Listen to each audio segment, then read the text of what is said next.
What's good, what's good, what's good? Welcome to Reflections of a DJ, the R.O.A.D podcast presented by DJ City and Beat Source. I'm one of your hosts, DJ Crooked. We have Brooklyn's beloved DJ Goldfinger in the building. What's up, world? Rest in peace to DJ Never, Never Forever. We're here in New York. We have invaded the Sound Collective, and we have a very, very special guest. This guest is the owner of one of the oldest, largest independent dance music marketing companies in the world. I mean, this business has given assistance to like some of the biggest pop artists. I mean, Beyonce, Ariana Grande, Bruno Mars, Coldplay, Dua Lipa, Ed Sheeran, Jennifer Lopez, the list goes on and on and on. Snoop Dogg, Usher. Sheesh. There's also international artists, Sade, Adele, Seal, Kylie Minogue, Pitbull, Mark Anthony, Anita, Maluma, Tokisha. Sheesh. The list goes on and on. Like many brilliant minds in the music business, this man started as a DJ. We're very honored to have the owner of ProMotion, a Brad LeBeau company, Mr. Brad LeBeau. How you doing, sir? Thank you. Thank you for being here. I'm doing fine, and I really got to meet this guy who's done all those records. It's amazing. You've worked with all these artists, you've promoted, and there's so many services you provide with your company. I believe there's 3 tiers. I believe the company started in kind of DJ radio promotions. Mm-hmm. in the dance music, pop music, right? And then it developed to like remix curation, mm-hmm. which I'm very interested in hearing more about. You've done your research, clearly. Yes. And then the 3rd tier, which is probably more recent, and I could be wrong, it's kind of expanded to social media, which is an obvious aspect of promotion.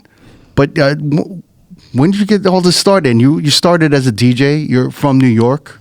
Mm-hmm. And you started your company in 1983. I did. And but you DJ'd with Jelly Bean Benitez. Right. I'm very curious. I have a lot of questions. Right. When I look online, there isn't much about you. Right. But for someone who's been in the business for 40 years plus. Yeah, it's interesting actually because my agency, which I founded in 1983, July 5th of 1983, is paid to market independent major label artists, domestic, international. But I don't really market myself. Mm-hmm. It's very interesting, and people have asked me about that, and how come I don't, and. It's just never really been a priority for me, any more than I advertise my company. I don't. My business, like most successful or semi-successful businesses, is word of mouth, isn't it? Mm.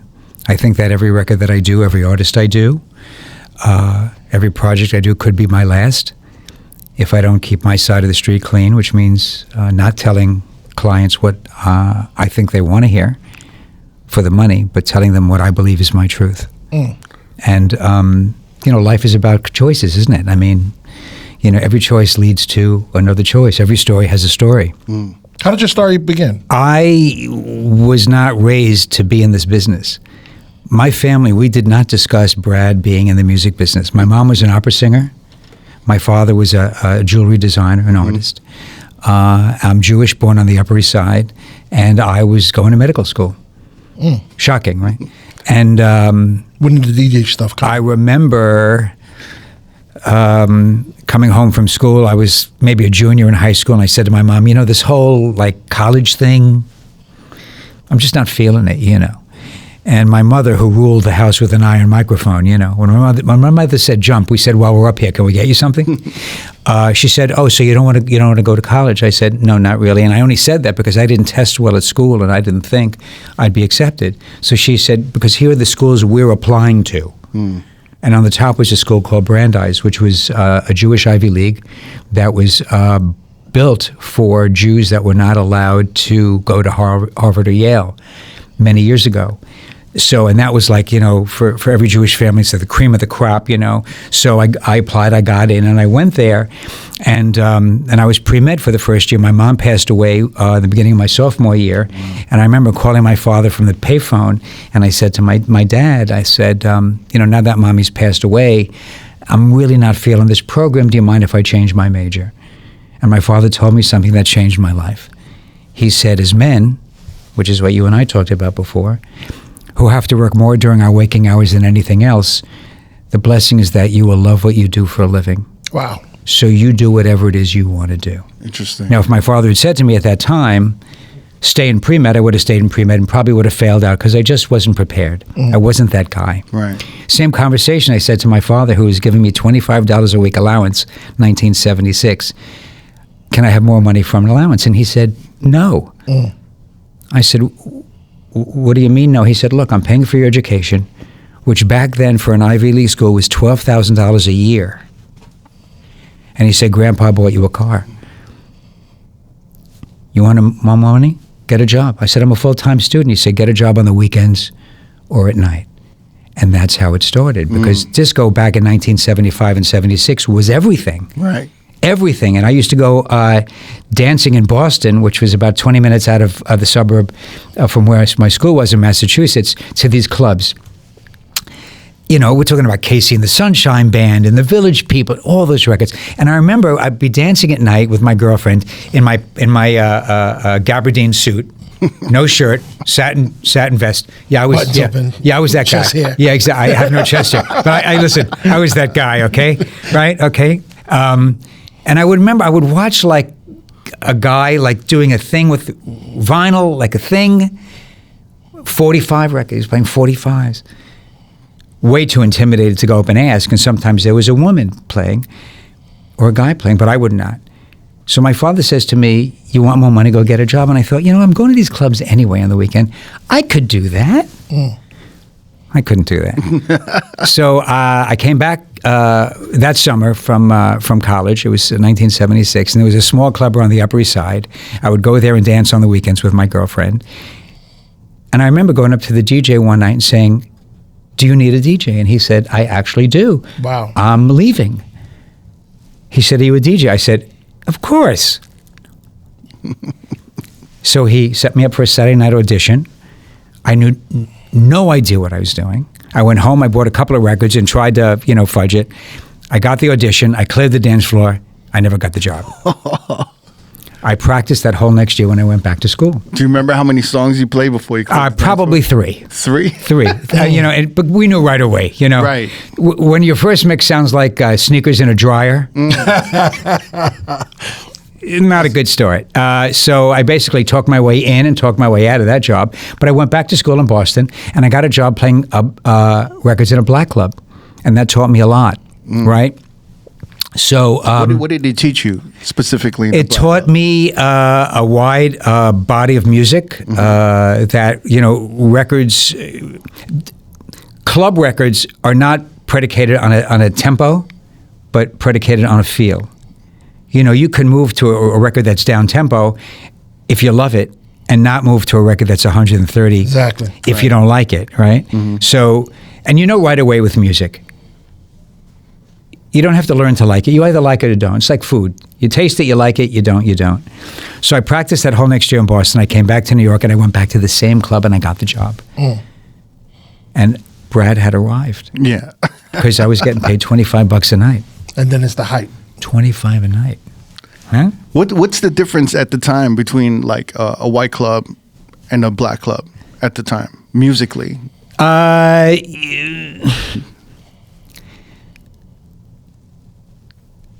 Black clubs, and I even think to this day, play more black artists. Right. And white clubs will play black and white artists if it's up to a certain tempo. So back in the day, before there were 12-inch records, we're talking about 45s. 12-inch vinyl did not exist then. It was 45. So the records we played back then were really up-tempo R&B records, right? We'd play the OJs. We'd play the Spinners. We'd play MFSB. Those records were not cut to be club records. They were cut to be records that were cut to be hit records. And we found up-tempo. Idris Muhammad, Could Heaven Ever Be Like This? Saul Makossa, one of the greatest records of all time. Mano Dibango didn't record that record and say, this is going to be a big dance record. Right. It just was a record. So we found records. We had to look for records that were up-tempo. Right? Date with the Rain, Eddie Kendricks, those classics, all on 45s. So played there. Then there was a club opening up on 60th Street called Magique, which then became Chippendales, which then became Bed Bath & Beyond, which is now Home Depot. Long story, but this is it's true. It's true. I passed it the other day. It's 2 blocks away from Trader Joe's. Yo, roadies and roadies for life. You already know that we rock heavy with DJ City. It's our go-to record pool to download the latest music, edits, and remixes for our DJ sets. So now, Road listeners can join DJ City for only $10. $10? Only $10. That's almost 70% off the first month. Make sure you scan the QR code or click the link in the description or go to djcity.com/offer/road to jump on this great deal. And I heard about this club, and I went there, and I auditioned for this club. Now, you have to understand, the club that I played in on the Upper East Side, it was in the back of a restaurant, so the dance floor maybe held 20 people. Magique held 3,000. Wow. But you know what? Worst they can say is no. I've heard no before. I went, I auditioned, I got the job. Wow. What was your DJ name at the time?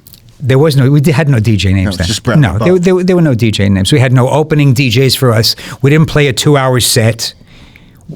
We started at 10, we ended at 4, and we never repeated a record. Right? It's very different now, you know. Mixes then were 7 or 8 minutes long, not 2.5 minutes long for people who have no patience, who want to get to the hook and switch, right? Who don't even know how to blend records, so lyrics go together between records, right? You bring one up behind the other, anticipation, get excited, take people on a journey. People really don't do that now. The only DJs I know that do that now are old school DJs. The David Moraleses, right?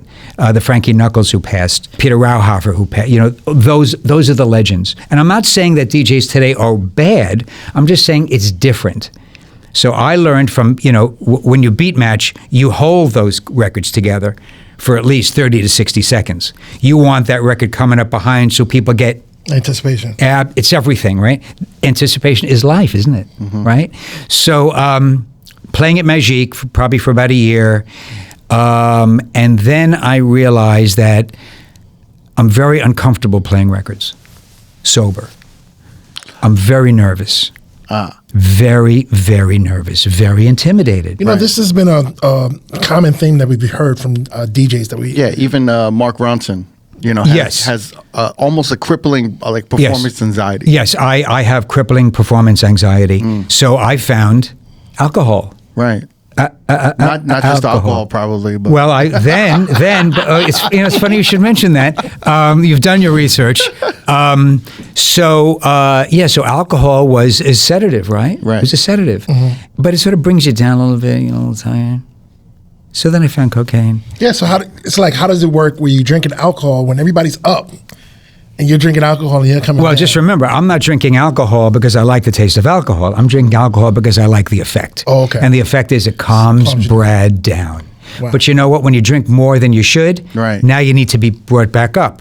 Okay, so just fast forward. I'm playing records at Magique.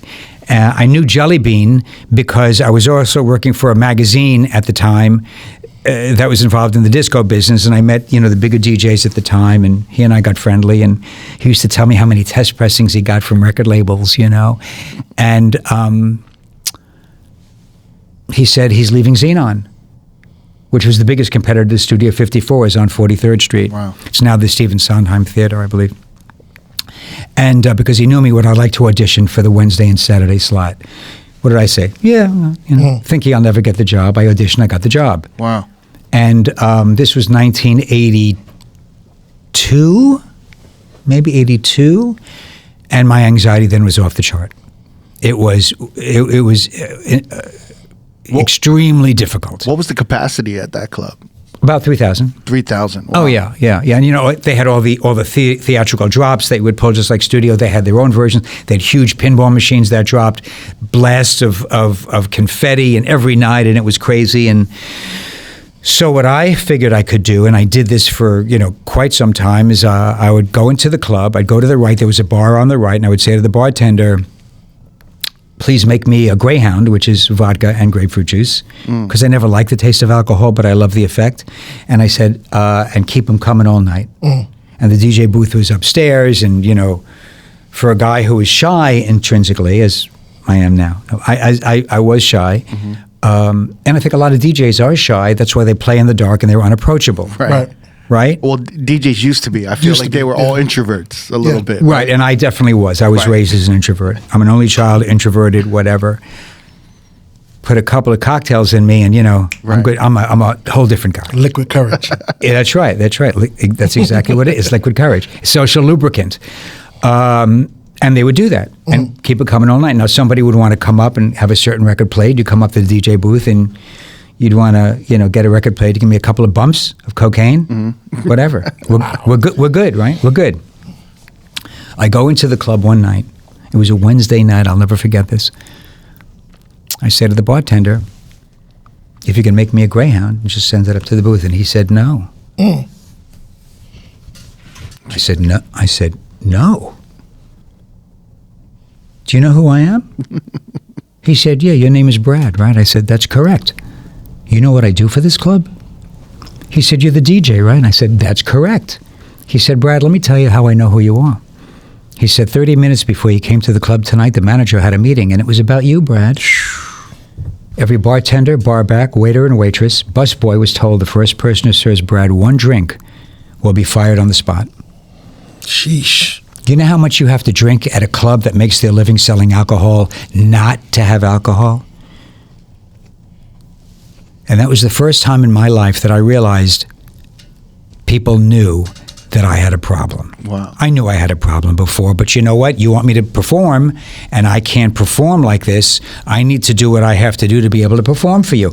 He never suggested I get fired. He just told everybody, basically, don't enable Brad. So they had like an intervention without you being there. Precisely. That's exactly what it was. And you know what? And I never realized that that's exactly what you call it. Mm-hmm. The manager's name, I love this guy. His name was Patrick McBride. I actually connected with him recently. And a couple of weeks ago, I found him online. He's now writing these spiritual books. We Zoomed online. And I said, "Patrick, I just want you to know something, that I've always thought of you.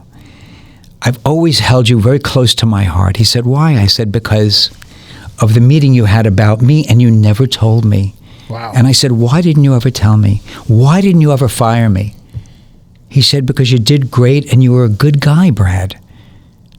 Now, you have to understand, this is how messed up I would get in the booth. But I could always put records together. I would get so messed up that I would blow out speakers. And they'd have to replace them regularly. They never fired me. There would be so many friends of mine in the DJ booth on a Saturday night, Right. that inevitably somebody would lean against the amp rack, turn the entire system off. It had happened so regularly that the crowd on the dance floor would clap to the beat when it off. They're now thinking I did this intentionally. And I believe the same thing happened to Larry Levan. That Larry would let a record go because you couldn't get to the record in time. And the record would be off. And it would be off, Yeah. and people would be like, "Oh my God, Larry, this is great." The anticipation. Meanwhile, he's out doing whatever he's doing, right? I didn't do it intentionally, and I was so messed up, I didn't know how to flip a switch on.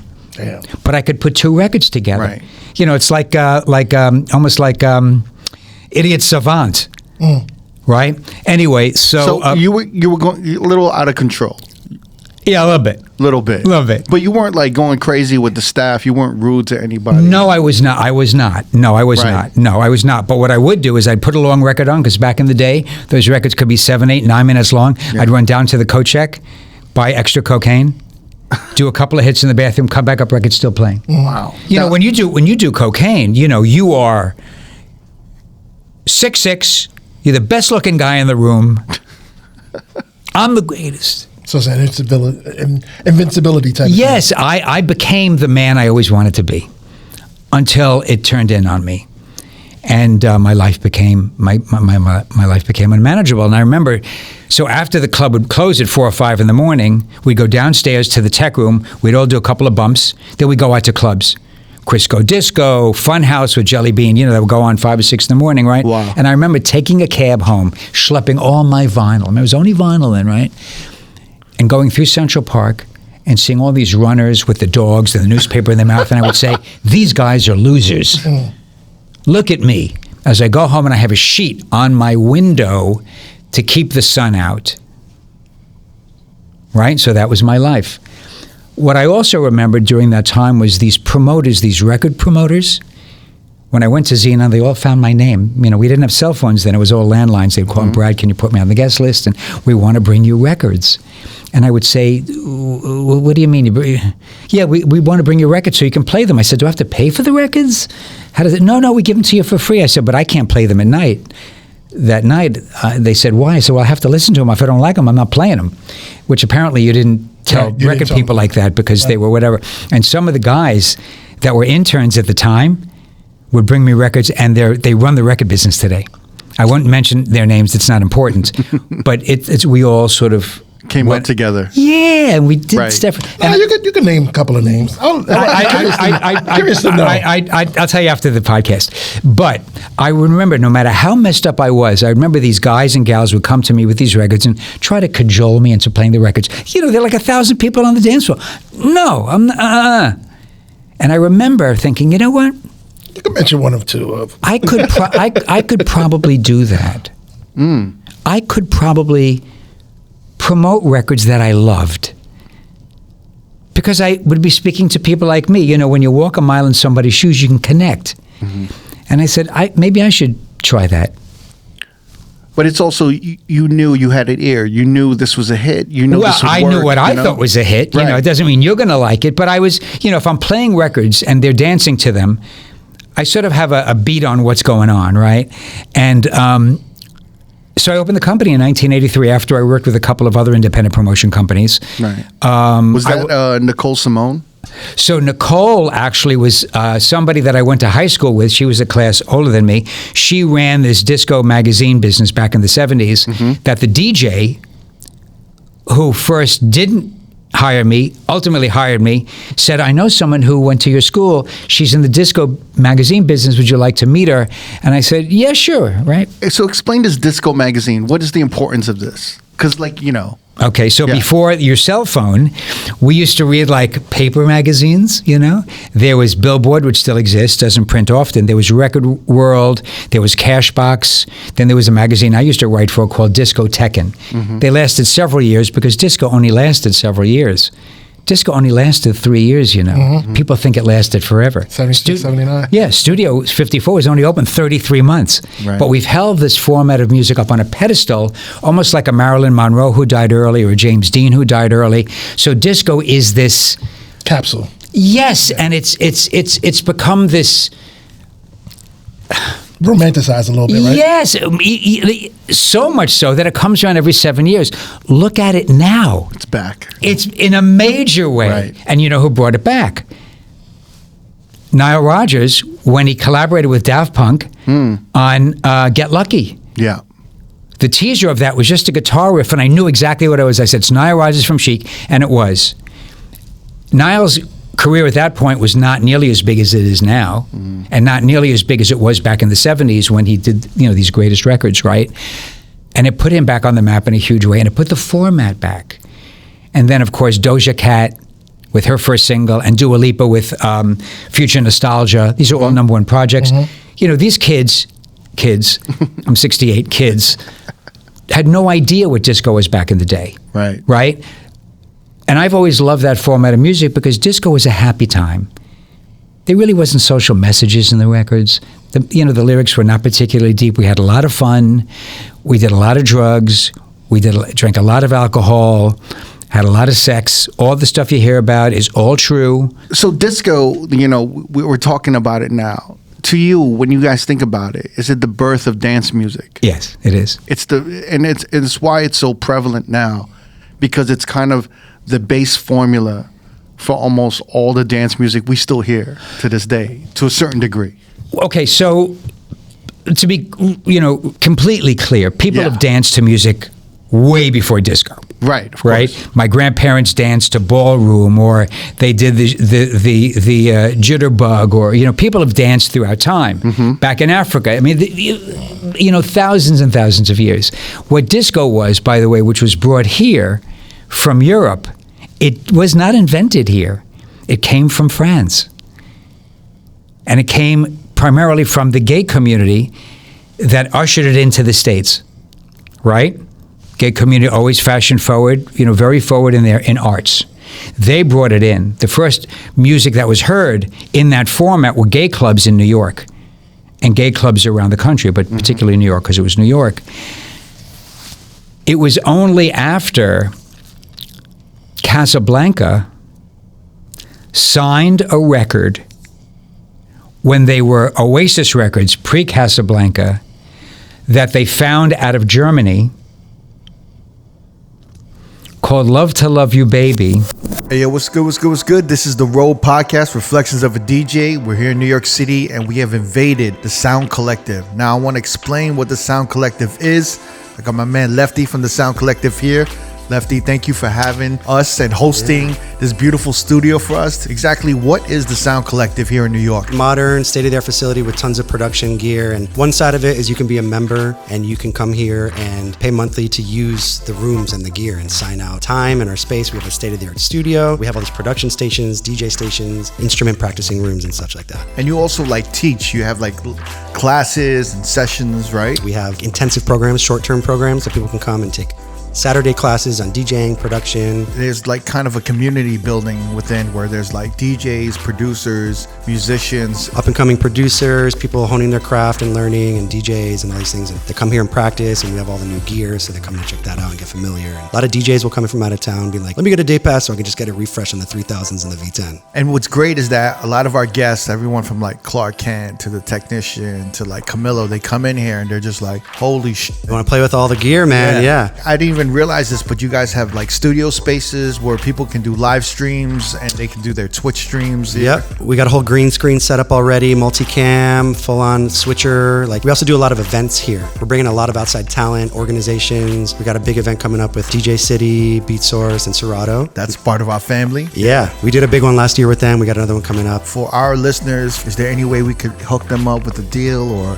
if they put in a R.O.A.D podcast code? Yeah, tell me about it. What else do you have in vision for this deal? It sounds like we're well on our way. Why don't you tell them? You're working with us where they can type in a code for R.O.A.D. Yep. And they'll get a month free, right? Yeah, on our online platform. We have a whole online platform with masterclass style education. Nice. Different categories and everything, instruments, drums. And then we have these things that we're launching right now called Pro Paths. So you can choose, if you're a producer, you can take the Ableton Pro Path, the Logic Pro Path, Serato Studio. Goes through a wide variety of knowledge besides just stuff in that skill set and discipline. So our R.O.A.D listeners, if you're in New York, you can check out their facility. You can do a day pass, a week pass, a monthly pass. You can check out their site.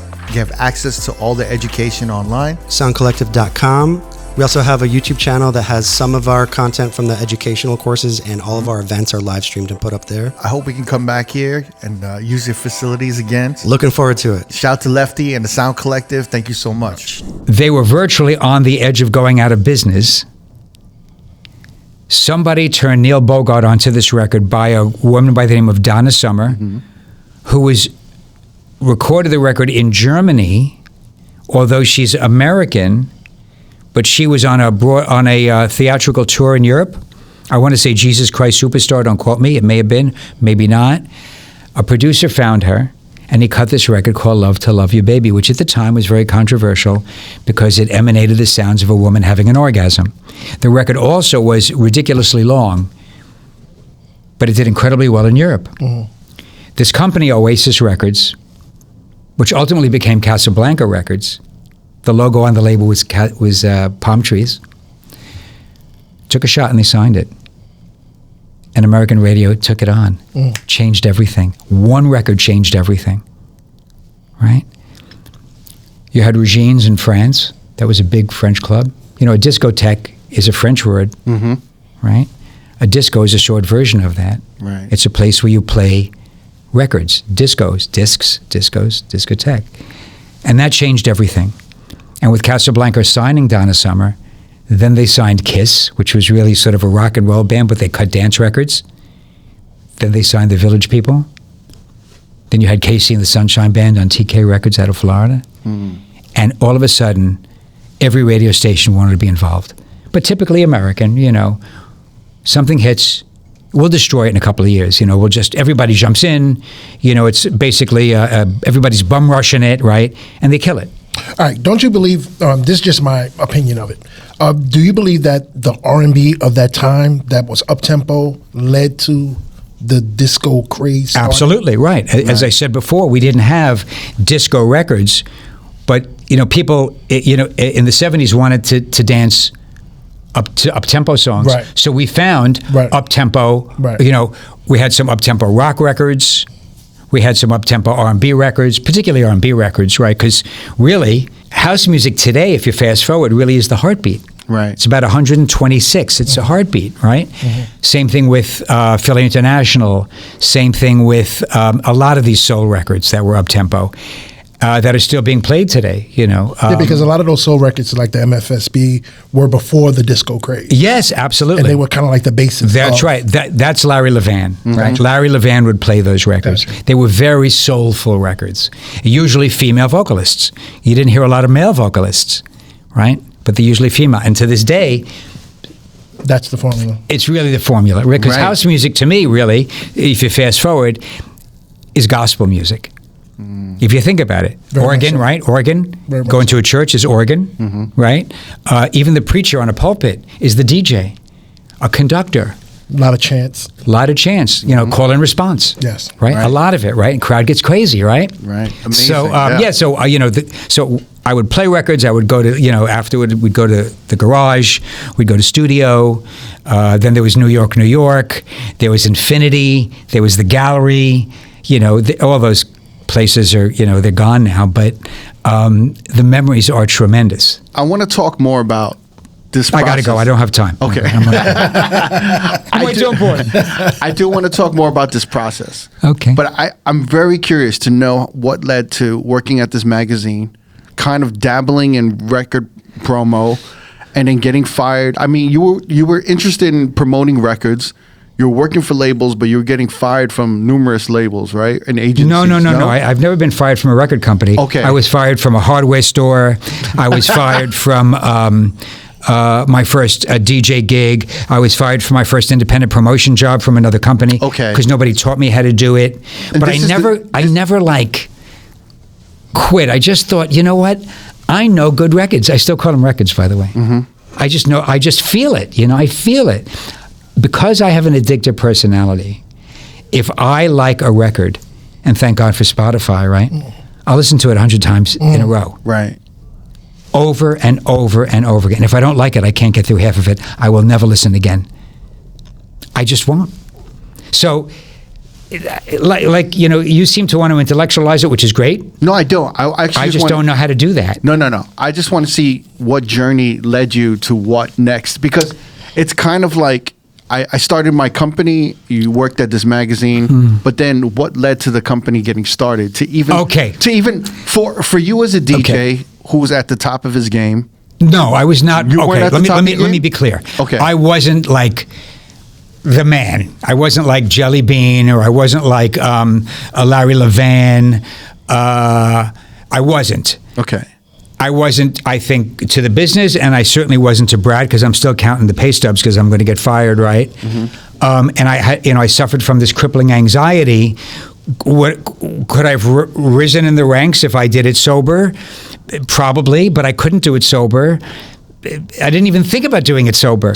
But what I realized was, also look, back in that day, I'd get to work at 9. We'd stop, the first record would go on at 10. The last piece of vinyl went off at about 4:30. It's 6.5 hours on my feet. Right. I mean, come on, right? A lot of DJs have hip problems because they're leaning on one leg. My hearing is impeccable because I wouldn't remix, I wouldn't connect, I wouldn't mix records on turntables from the monitors. I put on headphones like this. You can hear one. Right. Right. Right?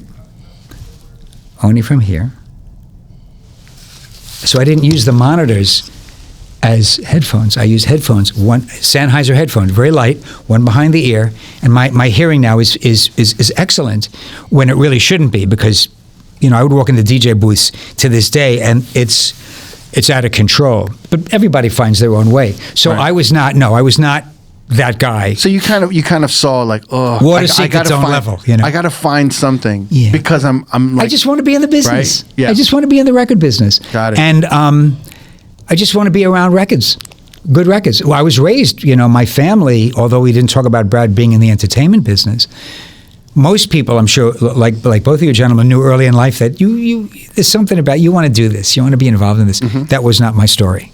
So what entailed doing record promotions in 1982, 1983, and to versus now? So at that time, right, what was expected and how did it evolve? All right, so I'm working at this magazine, and there was a company called Tom Hayden and Associates. He was the biggest independent disco record promotion company in the country, based in LA. They wanted to open up an office in New York. Because of the record reviews that I did at the magazine, Tom's second in command, his name was Ralph Tashgan, called me and said, "We'd like to talk to you about hiring you to promote records." And what did I say, as always? Sure.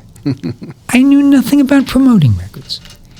He hired me, and another record company actually came to me because both of the record companies had Born to Be Alive by Patrick Hernandez. Remember that. Right? So Tom was promoting the original version by Patrick Hernandez. Another record company called Emergency had a cover of it. And they both, just out of coincidence, called me to work with them. And I ultimately went with Tom because he was a bigger company. I lasted 3 months and then I got let go because, I didn't really know what I was doing. But it gave me some experience. And I went on to have a couple of other promotion jobs in a rock and roll label and another independent. And then I realized that I could do this. But it was all because of the record reviews that started, because I was meeting people. Right. Right? And so before I started the company, this is a fascinating story which will tell you everything about me and my fears. I was hired by a fellow who used to be a program director at a radio station in Florida and then in New York. I guess he was let go and he wanted to start his own promotion company, which a lot of people do. Sort of like when you're out of work, you become a promotion guy. For me, it's always been independent because I didn't trust anybody. He hired me, and I really learned how to promote records to the Billboard charts, to the club charts. And I got really good at it. Why? Because I was one of them. I wasn't a reporter, but now I knew because I was playing records at Xenon, and they knew that I was playing records at Xenon, and they respected my opinion, and we had constant number one records. My boss at the time, no names necessary, was not a well-liked guy. And I was made painfully aware of that. But I was doing my job. I was working on commission. For every record that came in, I got a couple of $100 or whatever. One day, I get a call from, and I'll mention this name, Tom Silverman of Tommy Boy Records. And I knew Tom. We lived in the same area, and he had Disco News, which used to be the Disco Report, then the Dance Music Report. Now, what year was this? I got a call from Tom. I mean, I knew Tom from the 70s, but I got a call from Tom probably 1982. Okay, so this is before Planet Rock. God just gave away the story. And scene. So I get a call from Tom, and he says to me, "Look, I don't like your boss. I don't want to pay your boss. Would you promote a record for me?" I said, I'm working for the guy, basically it's a side hustle, but, you call these guys during the day, and I'm in the guys. I said, "Let me hear the record." I went to his office and he played me the record. Wow. And the record was? Planet Rock. Wow. Yeah. And I took the record on. And I'm promoting records for my boss. And I'm also mentioning this record on the side. "Oh, I heard this new record, blah, blah, blah." My boss didn't know, and I have to, I'm rigorously honest. I have to tell you the truth. And the record went number one. Wow. Tom asked me to do it again, and I said, "No, I can't do it again." I was too nervous. It's just not good. It wasn't good, but it gave me confidence, and that's what I've always wanted. I've wanted confidence. I never wanted to be the man because I couldn't handle that probably, but I just wanted to feel more comfortable in my skin. At that same time, MCA was a big account of ours with my boss. I would do all the MCA records. There was Patti LaBelle. There was Ready for the World. There was Beverly Hills Cop soundtrack with Axel. All those records, right? And I remember I get a call from the head of promotion. Was the first black man to head a pop promotion department at a major label. His name was Gerald Busby. A lovely, lovely man, since passed away many years ago. And he called me and he said to me basically the same thing that Tom had said to me. I don't really, even though we did all the MCA records, he knew that, Gerald knew that I was the guy basically plugging the records. I was doing the job. Right. And he said, look, I want to have dinner with you. So he had dinner with me and my business partner at the time, because we were thinking about going on our own, but we weren't really sure. We went to dinner. Patti LaBelle was at the dinner. And he said, look, if you go on your own, MCA will support you. I still didn't do it. I didn't have the confidence to do it. This is a true story. One night, I'm in Studio 54 in the balcony doing cocaine with my boss's best friend. His name was Jack. And I remember specifically that Jack said to me, and he was my boss's best friend, he said, it's time for you to go on your own. Sheesh. And then I'm thinking, is this cocaine talk? Or are you trying to set me up to see if I'll do it? Then you're going to tell my boss. But him saying that to me was almost as important, maybe more so, Than your father. than Gerald Busby Wow. at Wow. MCA. And it was shortly thereafter that I decided to do that. But because of my paranoia, and I knew that people didn't like my boss because he talked badly about people behind their back. And I would watch him do this constantly. So I knew if I left him, he would badmouth me right away.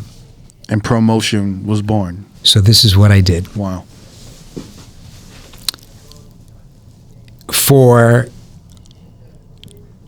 28 lunch hours, an hour a day, I set up my company while I'm working for this guy. Smart.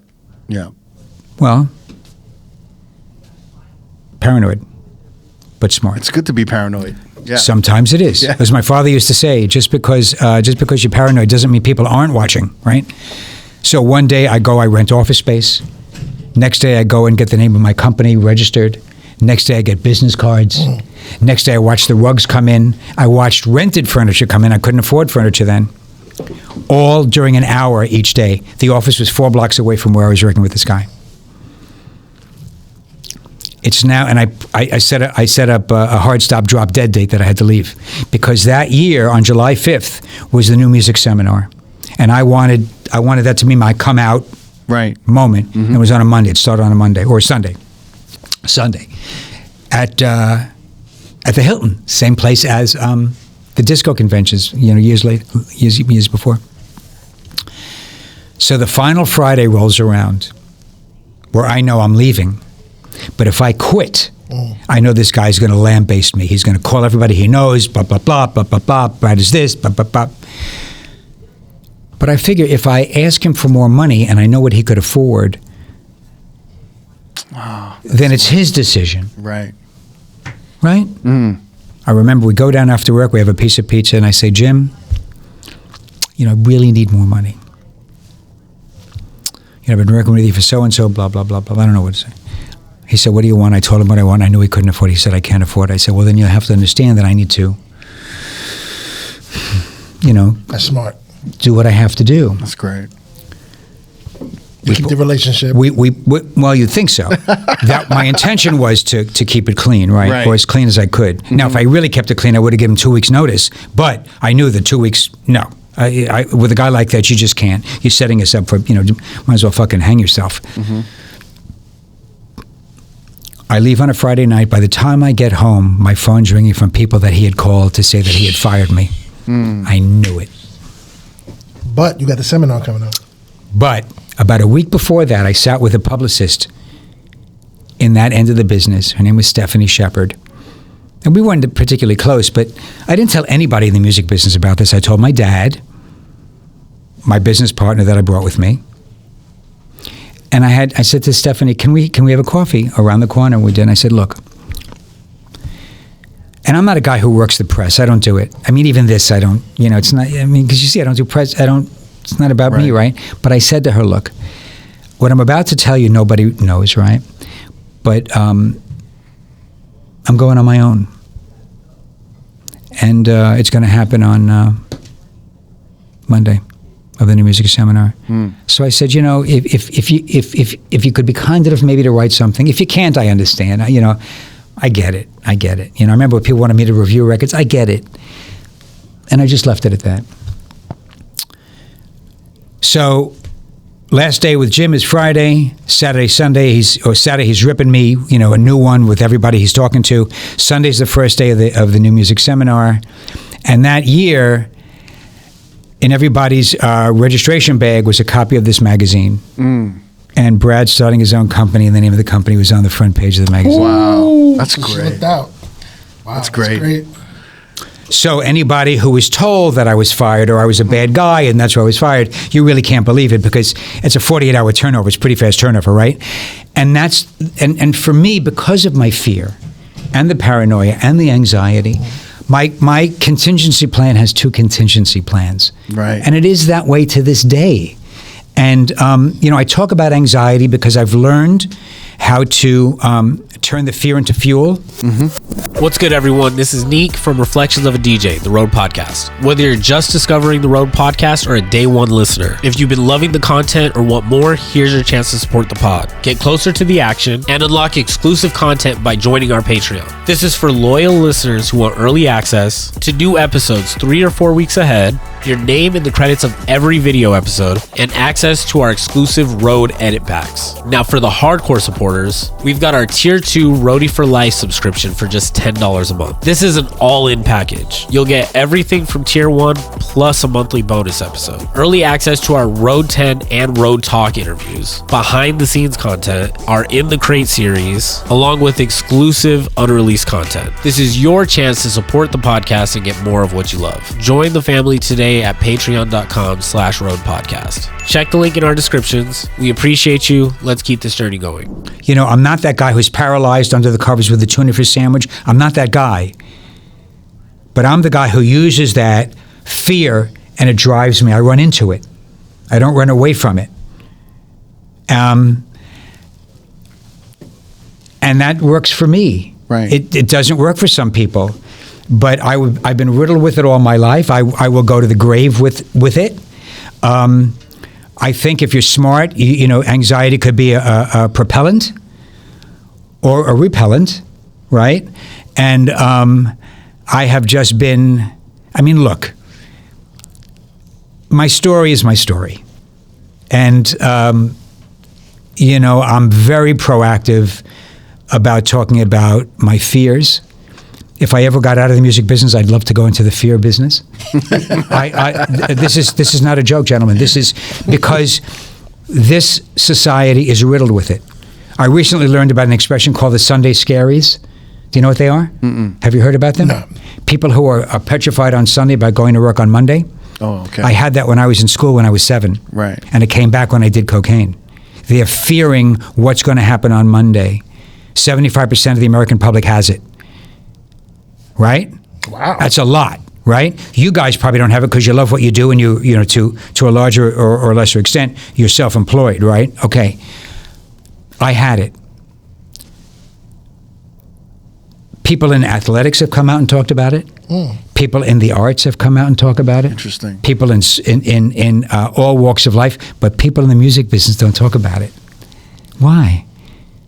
People on the record side of it don't. And I'm telling you this, every single promotion man or promotion gal or promotion non-binary that works either for themselves or inside of a corporation has it.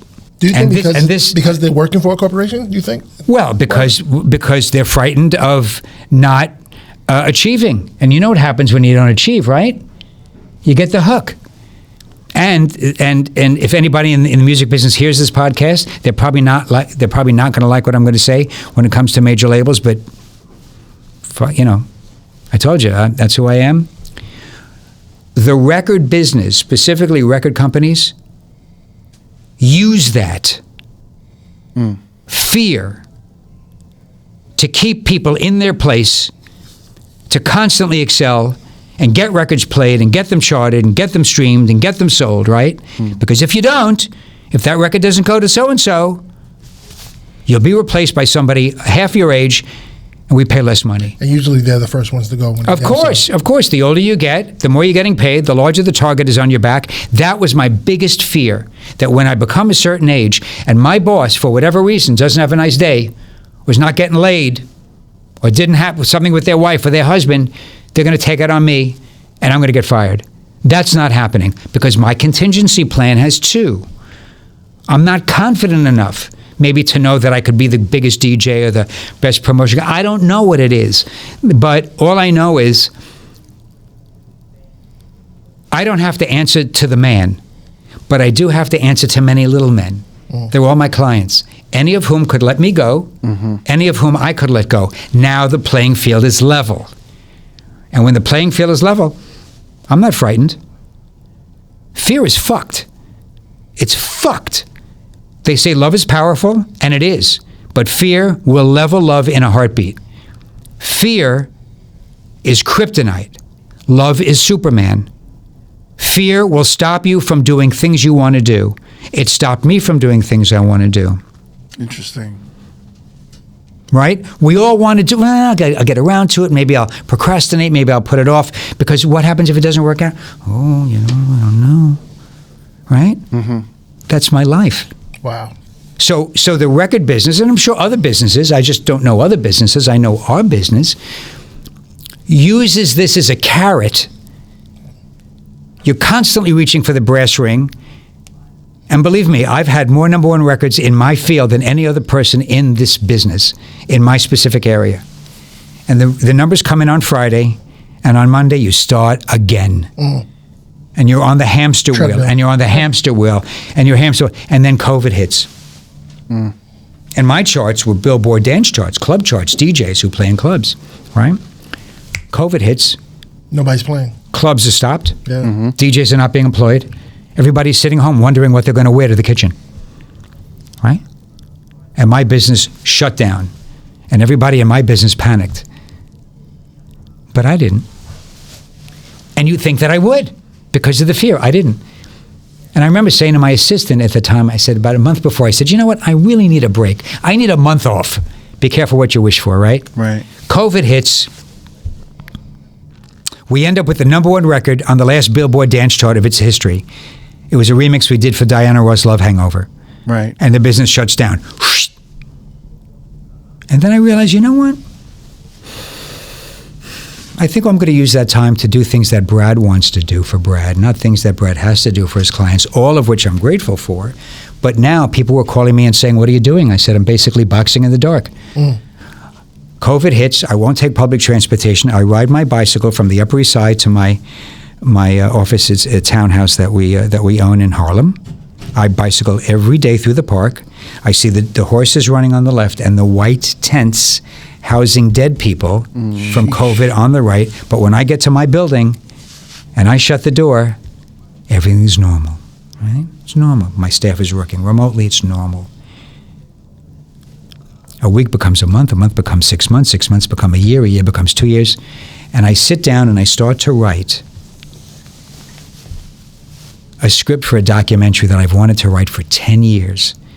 But I just didn't get around to it because I'm doing my thing and making my clients happy, and I'm all of which I'm grateful for. And I'm waking up at 2 o'clock in the morning when I'm taking a pee, looking at Billboard chart information to make sure that my records are moving. This is not normal behavior, gentlemen, but this became my normal, right?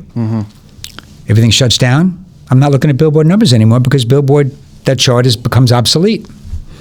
And I sit down and I write a story called Teardrops on the Dance Floor. And the story is a documentary of the 50-year ascension of how DJs who started playing records in Fire Island for $25 a night have turned it into a multi-billion-dollar business in 50 years. Jeez. It's a story that's never been told. Wow. Right? And I sat down and I wrote it. That's beautiful.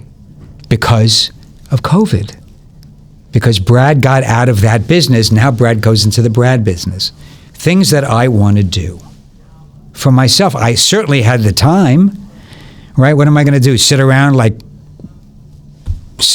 like I can't. I write this. I get a call from a buddy of mine who worked for William Morris at the time. He said, so like, what are you doing lately? I said, nothing. He said, really? I said, yeah. I said, I wrote this thing, but you know. He said, what is it? I said, it's a thing. I said, he was a rock and roll guy. I said, you're not going to get it. You're not going to get it. He said, well, tell me what it is. I said, his name is Phil. I said, Phil, I'm telling you, it's not in your space. I finally tell him what it is. He goes, it sounds really good. Can you send it to me? I said, no. He said, why? I said, because you won't connect. He finally says, send it. I say, I'll send it. So I send it to him. He calls me the next day. He says, you know, I really like this. I said, well, that's great. He said, what do you want to do with it? I said, nothing really. I just wrote it because I had to get it out, you know? He said, do you mind if I send it over to the head of the non-scripted department at William Morris? I said, what does that mean? He said, well, just let me do it. I said, do I have to sign anything? Now I become paranoid, you know? Right. Now all of a sudden, from that, now, you know, he said, you have to sign anything. So he sends it over to the head of the non-scripted department. That guy contacts me and says, can we have a Zoom meeting? I said, sure, what should I wear?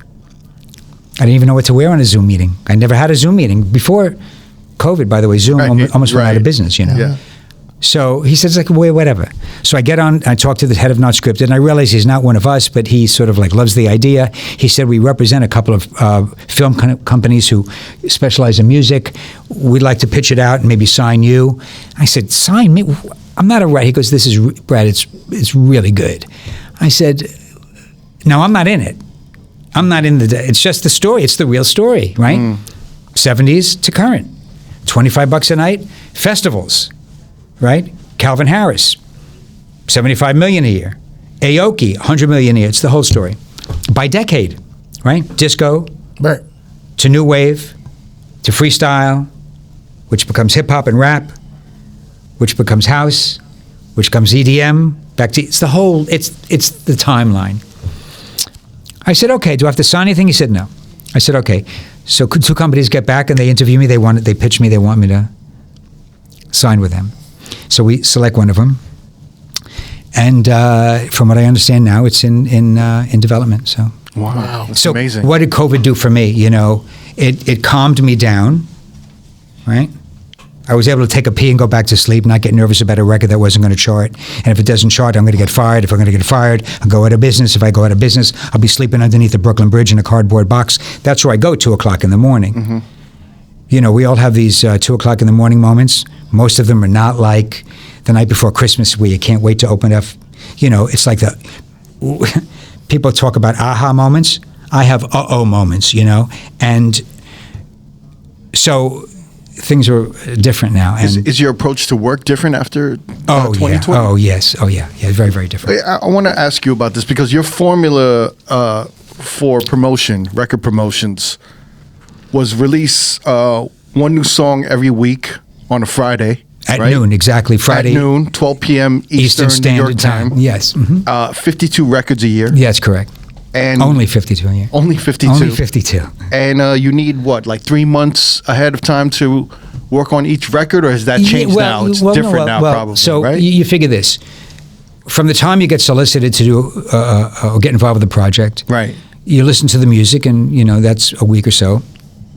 Speak to the client, choose a producer to remix, work with the remixer. That takes 2 to 3 weeks. Oh, so this isn't just record promotion. No. This is remix curation. Remix curation. So you're remixing one new record every week. Yeah. Wow. Approximately. For a whole year. Or no, I can remix more than one a week, but I'll only release one a week. Interesting. For the year. Yeah, it's a lot. Wow. Yeah, it's a lot. And but it's from all over the world, you know. So there are a lot of music out, and there's a lot of really good music, and there's a lot of shitty music too. I think shitty, whatever. But so the process is from the time you introduce to the client and the artist to the time that it takes to curate the remixes and A&R the remixes. Once the remixer gives me the extended, I usually do the arrangements. I rearrange the parts. I can see the parts in my head. I can see them as notes. I can see them. Right. And we do the final piece together with edits. And then we do the artwork for most of them. And then we pull the trigger on a Friday at 12 o'clock Eastern Standard Time. Interesting. For years. And the promotion process is about a 3-month process. So each record is like 6 months, but only 3 months into market. Wow. Why don't you tell us about like you just said, you just brought up Diana Ross. This was the fourth single. Yeah. So she called you, or yeah. So the story. This is it, and it's also, I would say, one of the greatest projects I have ever worked on. In what then was about 40 years. Yeah. So Diana Ross, of course, the legend. It's everything you hear about this artist, and so it was maybe a Wednesday night. I'm home. I get a call on my cell phone. What year is this? This was 2017. 2017. I'm surprised you wouldn't have worked with her earlier. If memory serves, I don't know. I don't remember every record I've done, but I may have promoted a Diana Ross record when she was signed to RCA. But I was never, it was just a record that was done. It was mixed, and I was hired to promote it, right, which was fine. But I don't believe I was. Maybe not. So at this point, you built two tiers of your business, which is like the first tier would be record promotions, which is like club DJs, specialty radio, and then now the second, social media. We were dabbling in social media, right? We were in it, but we weren't consumed by it, right? Right, because I wasn't being hired to do it. You have so much bandwidth in a day. I can't. I will not. I will never tell you I can do something for you, and for a fee, and not deliver. Right. I will never, ever do that. Ever do that. Because I'm afraid of failing and then going out of business. So that's how the fear always keeps me on the straight and narrow. Like I said before, I think every record I do could be my last.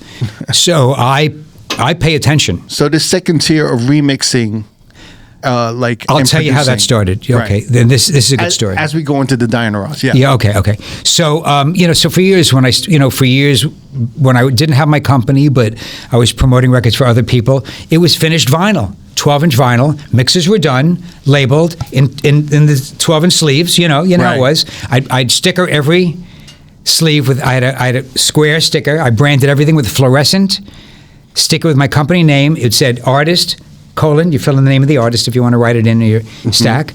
BPM, right? Fluorescent, so you see it in the dark. So my name is on everything. Okay, my company name, not mine. My company name. This was, you could do the research and find this out, but I'm going to guess this was about maybe 20 years ago. So like 2005? Yeah, something like that. I'm not really. I can tell you, I can go back and send you the email about the date. I get a call from Virgin Records, and they say that they had just signed Depeche Mode from Mute Records, which was the original label for Depeche out of Britain. And part of that deal is Dave Gahan, lead singer of Depeche Mode, is also going to have his own album. That's part of the deal. Now you have to understand, Depeche Mode is one of the grandfathers of EDM music way before you call it EDM. So you had Depeche Mode out of England. You had Yellow Magic Orchestra out of Japan. You had Kraftwerk out of Germany. You had Yellow out of Switzerland with "Oh Yeah," that song. "Oh Yeah," that's Yellow. Okay. Ferris Bueller. Right. If you remember, it's Ferris Bueller. Right. Okay. So those really were the four corners of EDM. We didn't call it EDM. It wasn't electronic dance music, but it was a certain sound. It was electronic. It was techno. It was really so. And Depeche Mode is, they're legends. Right. It's like one of those bands like Grateful Dead. They never have to have another record. They'll sell out every arena, every day for the rest of their life. Virgin signs them as an act, and Dave Gahan, the lead singer, gets his own album. They call me and say they had just let go their A&R dance person. But because I've done music and promotion for them, do I have any recommendations on who can remix a Dave Gahan record? I said, yeah, I do.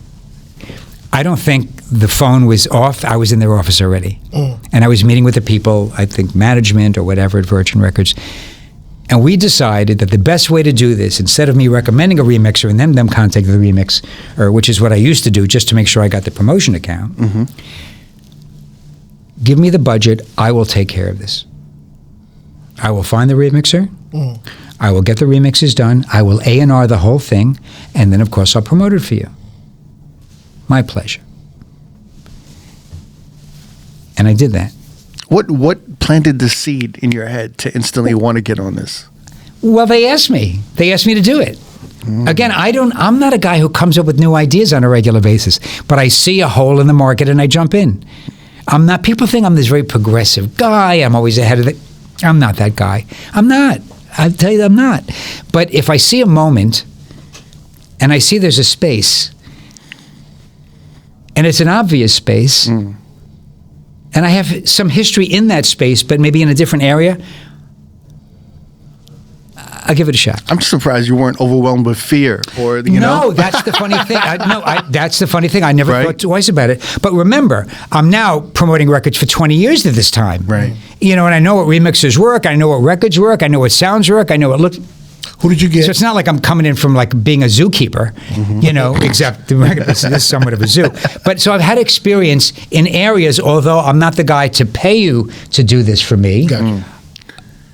I choose records based on the quality of the remix. Remember, if I don't like it, I won't promote it. So I know what I like, and then I promote it, and I know what works. So you have kind of an idea or a roster. I have a lot of you have a roster of producers that you know you would want to work with. Yes, whether I work with them or not, I see their names on records I'm hired to promote. They've remixed them because the company's hired them. Right. Now, who did you get for this project? Ralphie Rosario. Wow. Love the guy. He was a Billboard DJ. Lovely man. I like working with nice people. I don't like working with assholes. Even if they're great, I won't work with them. Because there are really too many good people that are maybe not at that level, but they're hungry and they want to win. Like I wanted to win, right? Give him a shot. Give him a shot. So I hire Ralphie. We talk about the angle. He does the mix. Record goes number 1. And I thought, oh, that's good. I thought that was good. Yeah. Right? It was good. Makes me look good. It was good. Now, Didn't think it was a business. Did not think it was a business. Yeah. About 6 months later, this is a true story. This is like so exactly my story. It's Christmas Eve day. I think I'm like in a restaurant. My phone rings. And it's a very deep British voice on the other end of the line. And he says, I just want to say thank you for remixing the Dave Gahan record and helping it go number 1. I said, it's my pleasure. I said, but I want to ask you, that was 6 months ago. Why are you calling me now? And I said it in a nice way. And I said, who is this? He said, my name is Daniel Miller. Now, I don't know if you guys know what that name is. I don't know if you know the label Mute. Okay, you probably don't know. Okay, no worries because you guys are younger. But Mute Records is a legendary British label that signed acts like Erasure, Depeche Mode. All right. They were like, you know, Defected? Yeah. Defected Records? Yes. They were like Defected Records back in the day in that space. Right. They were like the face of New Wave, pretty much. The face of it, right? And not just remixes, bands that went out and played. Right. Remember, back in the day, acts went out and performed. Also, when I started in the music business, pop acts did not want to have their records remixed, by the way. Yeah, it's too gay. Club's gay. Right? We'll go straight to R&B or we'll go to pop.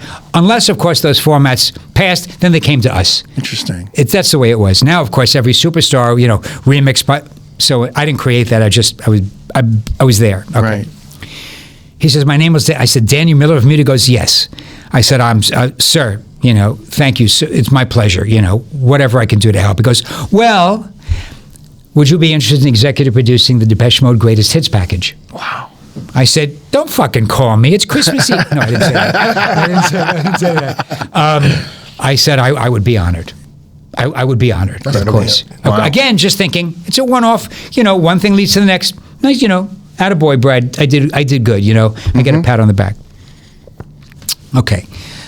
And I remember with this record, it's different because Depeche Mode is Depeche Mode. And I have to sign all these forms, non-disclosure forms. You can't let the tracks out. Depeche Mode is very protective because right around that time, people are file sharing and this is a whole thing. And things are leaking. And I don't want to be that guy no, that can shut you down in a day. And I run a clean shop. I have never paid a station. I have never paid a record company a kickback. I don't do that. I don't do it. I will not do it. If I have to pay you to like me or hire me, I'm out of the business. So one of us doesn't have taste. And I think I have taste. So I don't do it. So I had to respect the contract. But I never got a contract like that. So I'm looking at it and I'm signing it because I'm good. I'm kosher. I keep my side of the street clean. And they asked me to recommend remixers. So I call Frankie Knuckles. You know Frankie, right? Of course. Okay, the legend. Dear friend of mine. One of the nicest guys I have ever met, ever in any format of anything. And in the music business, very special because you don't find that a lot. Humble, grateful, kind, sincere, lovely. I called him, I say, Frankie, I have a great project for you. He said, what is it? I said, Depeche Mode. He said, who's Depeche Mode? He didn't live in that space. Interesting. You don't play Depeche Mode in house records. Right. Interesting. I explained to him who it is, and at that time, his production partner was Eric Kupper, who did all of the production. Yeah. He does a lot of work with A lot of work with me. Eric is Very talented. a genius. Yeah. One of the most underrated producers, classically trained, fucking genius. Do you think he'd ever come on this podcast? Yes, I do. Okay. Wow, that's great. But he's sort of quiet like. The whistle song. Thank you. Right. And that's how he and Frankie got together. He has a whole story about that. Insane. Thank you. There you go.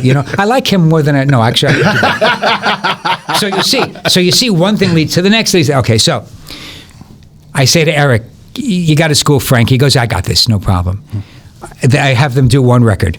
That goes number one. Wow. Then I want to use Peter Rauhofer. You know Peter? No. Okay. Peter passed away about 10 years ago. Peter was one of the most interesting. I was terribly intimidated by him before I connected with him. DJ, remix producer, artists, a genius. A genius.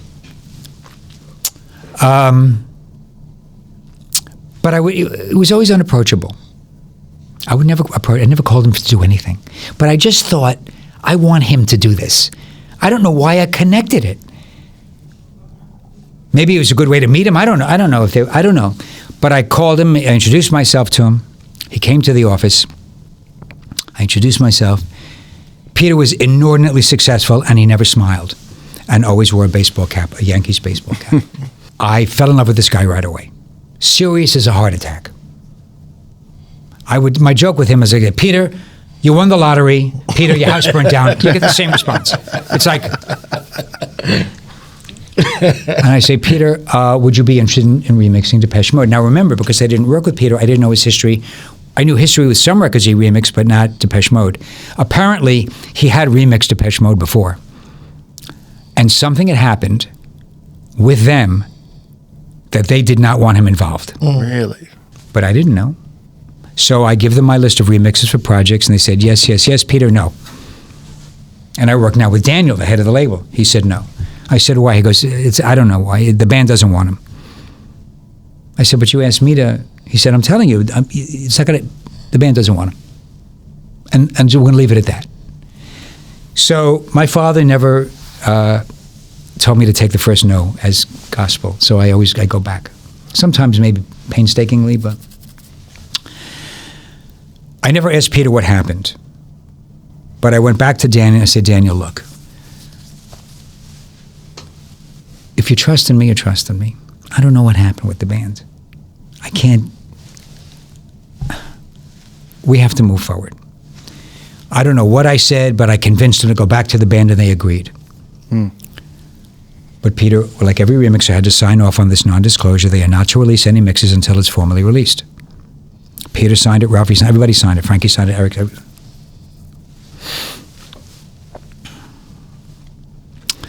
I found out shortly thereafter that the reason they did not want Peter to do it is that he remixed a record and he released it before they released it. Okay. And this form said specifically, for every remixer, you are not to do that.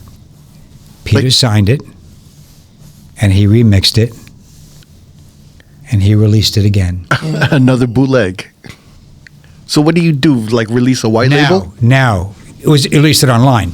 Oh, wow. At this time, it's online. Now it's basically, right? So now, I signed off on the non-disclosure. He signed off on it. We promoted it. It went to number one. But I will tell you, looking back, my ass really could have been in a sling for that. Of course. Right? Yeah. Right. Now, here I am. I mean, I'm not even in this business. They asked me and I'll do it because, of course, I'm honored to do it. I seem to be doing okay with it. You know, I seem to know what I'm doing more than I don't, right? Anyway, it did well. And I think we did 4 songs for them. We did Wrong. I don't remember. I know we did Wrong. A couple of other titles anyway. So that was that. And it worked out great. And I figured, okay, that's good. It was a nice experience. Remixed Depeche Mode. I'm good. Then I get a call from Virgin Records again to say, listen, would you like to remix now don't laugh when I tell you this, Spice Girls' Greatest Hits? And I said, absolutely. And this now started a thing. It became a thing. And what the thing was that I became confident to say, you know what, I think maybe I could do this as an adjunct to my business instead of just listening to records that you would send me and say, I'm not really feeling it, whatever. Now I'm completely responsible for everything, right? I call it a concept to completion company, like in advertising, right? Come up with a concept, you put together, right? You market it, boom. So now I choose the single, I choose the remixer, I A&R it, I do the packaging, release the record, promote it. I have no margin for error. I'm not an A&R guy who can blame the promotion department for, you didn't deliver. I'm not the promotion department who can blame the A&R guy. That record really, it sucks. I'm like, my company is everything, and, the fish stinks from the head down, right? Right. If it's good, you get the glory, and if it's not, you suck. You're like basically a one-stop shop. I am a one-stop shop. I'm a turnkey solution. Remix promo fulfillment company. Yeah, it's whatever it is, right? Yeah. Okay, right. So, and now this becomes a thing. And so now I offer this as a service to people who, sort of like they're looking for remixes. They don't know what to do or how to talk to remixes or whatever. And I work with a lot of guys, so they help me with, budget sometimes because they're not going to charge, and every remixer that I've worked with, whether it's David or it's Eric or it was Rauhofer or it was the Freemasons or it was Steve Angelo from Swedish House Mafia, they all know that I am very proactive, that I will tell you if I don't like it. And if I don't like it, we have to go back and do it again. And I tell them in the beginning, I'm a taskmaster. If it's uncomfortable for you, I get it. But I cannot change my ways. I'm not that. I'm open to compromise, but I'm telling you, I know what I'm doing. Please trust me. Because when you're done remixing it, now it's on me to put it out there. Yeah. So please indulge me. I sort of have a history doing this. Trust the process. So why not be a label? You like have I don't want that responsibility. Okay. I don't it's look, especially nowadays, income derived from the streaming or the sale of recorded music is the least income generating area of the music business. So whereas I was hesitant to do it then, I would definitely not do it now. It also makes it less fun. Well, right? Again, for me now, you have a record label. Now it's much more an admin business versus a creative business. I'm a creative, Right, you get to create. Yes, you get to sell it. Yeah, I'm not a numbers guy. Plus, you're not going to sell anything you're not proud of. No, and I'm not a numbers guy. I've never done this for the money. I'm happy to make a decent living. I really am, and it's been really good to me. But I don't choose it because, it's the money, and I'm not in the financial business. I'm not a hedge fund guy. I'm not a bank. I'm not that guy, right? I have staff. I have to pay people, but I also don't have, back in the day with business cards, we never had titles on business cards. I really don't want to be the president. I'm the founder, but I don't want that responsibility. I think it's a hierarchical situation. I don't like it. I am a worker amongst workers. I believe that. It's not false humility. I would much rather not have the responsibility of writing and paying, but I accept it because it's my agency and I'm fine with it, right? Anyway, so we did, the classic Depeche Mode, Spice Girls classics, whatever, and it's becoming a thing. And I really like the thing. And it's more responsibility, but I'm digging the thing, right? Wow. Because there's success there. And again, there's no self-promotion. I don't promote myself at all. This, I will tell you, is the very first podcast I've done in this country because I only did one before in Canada. I've never done any of them. But you want to hear the story? It's my story, Good, bad, or indifferent, it's my story. Anyway, we do that. One of my clients on the West Coast was Curtis Mayfield's manager for all of his life. Oh, wow. His name was Ron Weisner. Ron is still with us. Old-time record guy. Old time. I mean, this story this guy has, are like, he wrote a book. It's wild. I say to him one day, we're talking about a record I did for LaToya Jackson. I did a record, and it was fabulous. It really was great because I didn't use her photo on it, so people didn't have this preconceived notion, because image is everything. You judge music first by the look. I know you do. If it's new act, you don't like the image, you'll laugh, you do the eye roll in despair. So I just put an eye of hers on the label, because artwork is everything. It's positioning. It's, this machine allows us to be two-dimensional. Right? We can look at it and see it. And we did very well. I think I went top 10 or whatever, and she was lovely and, whatever. And I said to him at some point, I said, Ron, somebody should really remix Curtis's classics. He said, that's a great idea.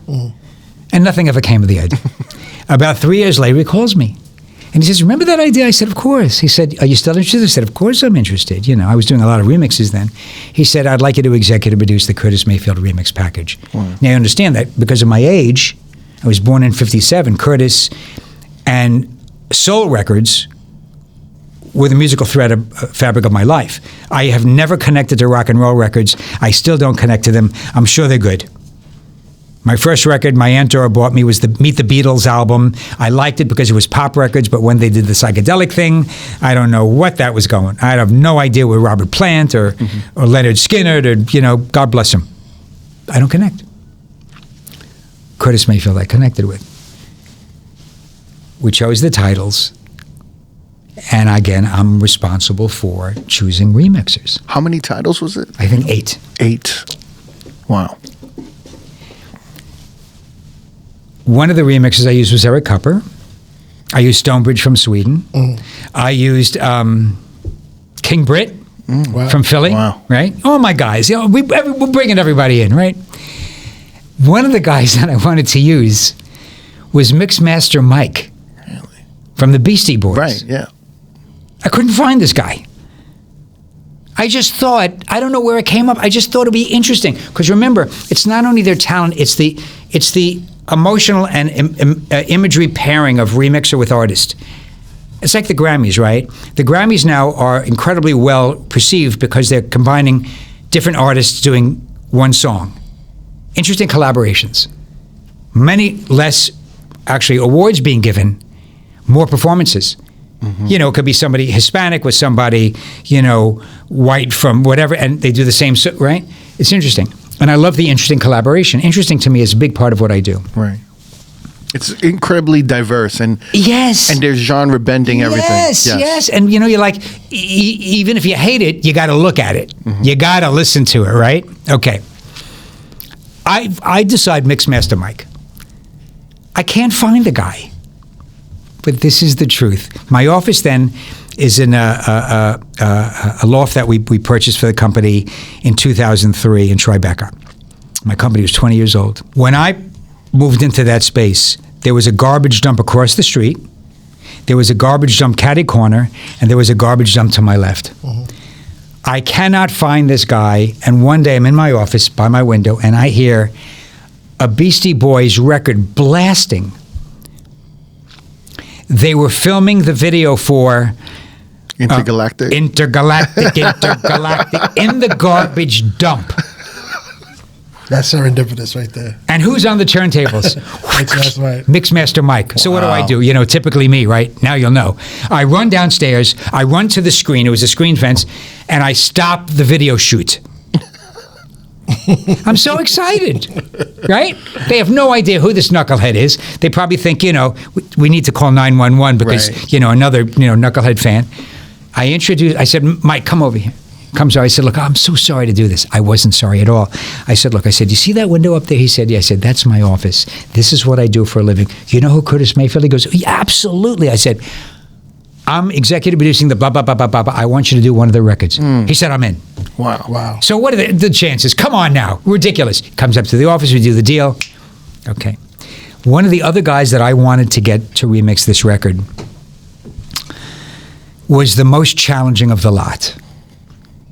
And I knew him for many, many years. And I respected his DJ skills and his remix skills. And I thought he would be so excited. It was Louis Vega. Wow. Louis, it's Brad. I have a great project. Ba ba ba ba ba ba ba ba ba. Brad, I'm too busy. I really can't. Shoosh.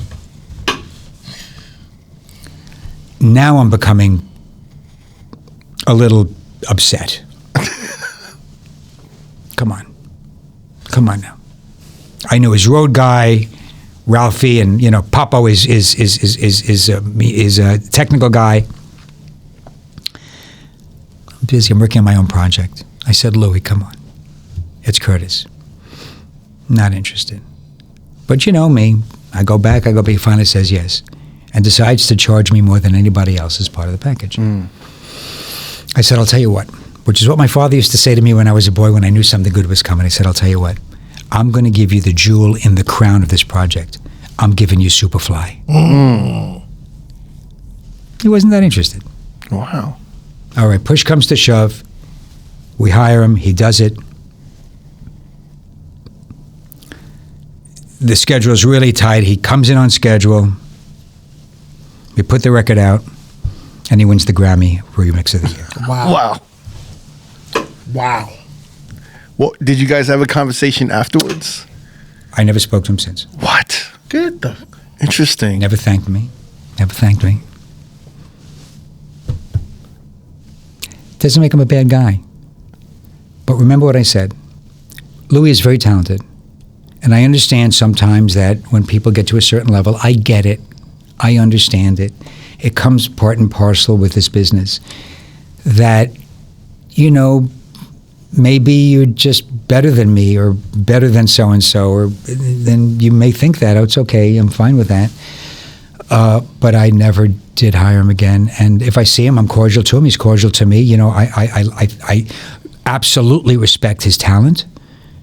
Absolutely. What he did as Masters at Work, what he did solo stuff, his solo project, with his wife and Ani. I respect all of that. But let me tell you this. What you do for a living is not who you are as a human. You may have 100 hit records. It doesn't make you better than you or better than you or better than me.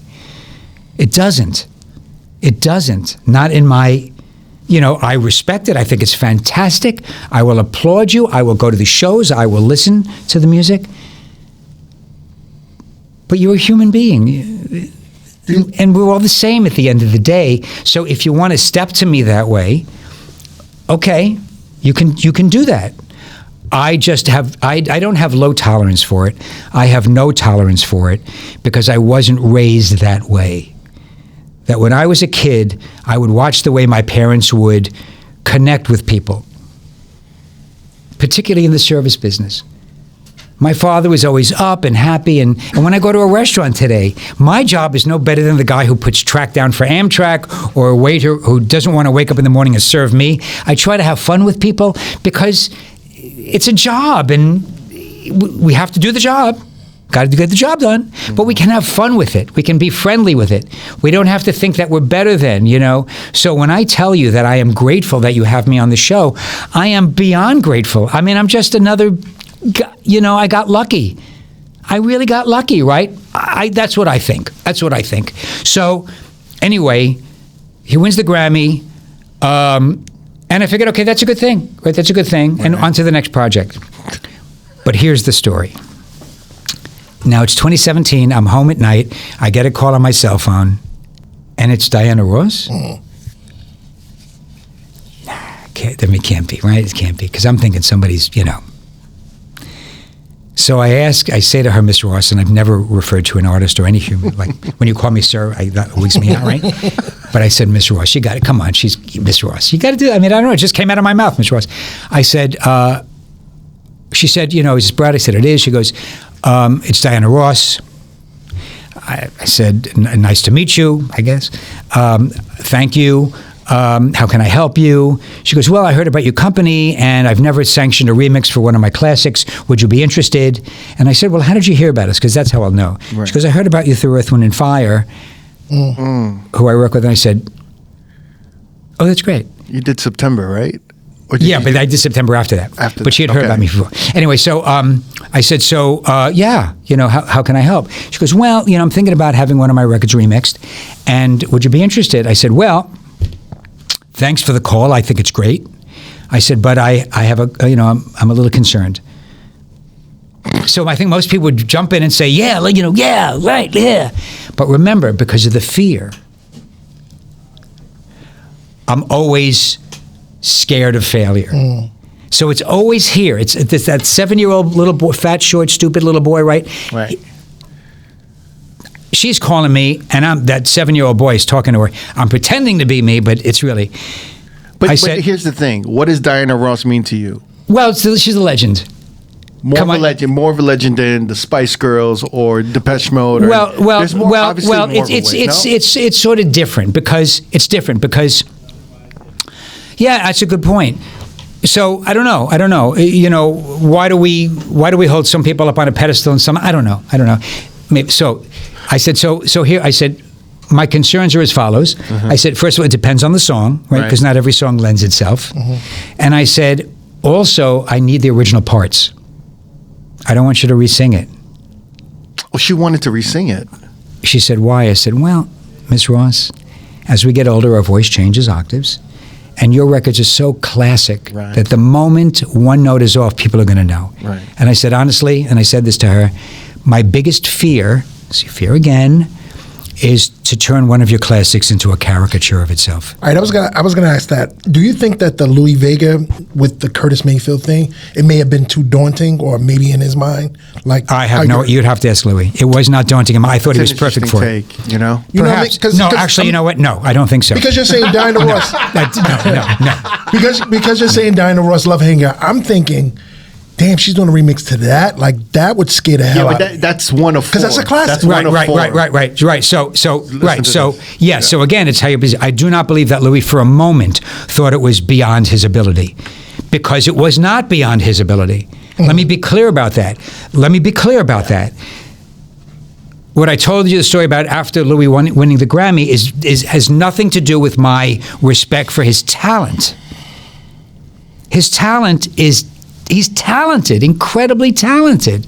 As a DJ, as a remixer, as a producer, as an artist, you know, with Kenny Dope, without Kenny Dope, these guys are legends. You know, because something happened, it doesn't mean you throw the baby out with the bathwater. He's fucking talented. Do I think it deserve a certain treatment? Maybe, I don't know, whatever. Anyway, let's move on. So. She says, well, I'd like to. She goes, well, okay, I understand that about the original parts. I get that. I said, but, you know, Miss Ross, you don't own those parts because, you know, back in the day, the record company owns the parts. You don't know. She goes, I'm still very close to Berry Gordy. I said, well, what song do you want to do? She said, I'd like to do Ain't No Mountain High Enough. Now, I remember I was 12 years old and I bought the 45. It was a picture sleeve. It was brown sepia tone. She's sitting like a little girl with shorts, bare legs, and a white T-shirt. She looked like she was 17. And I said, okay, I like it. We can do it. She goes, great. Let's have a conference call on Monday. The attorney will be on. The publicist will be on. You'll be on. I'll be on. I said, okay, great. Monday rolls around. I get on the call. She's the first person on the call. What does that tell you? We have the call. We talk a little bit. They seem to be interested in my doing it. And I say to her, Miss Ross, if you want me involved, she goes, Brad, you're hired already. I said, okay, great. So I sign on to do it.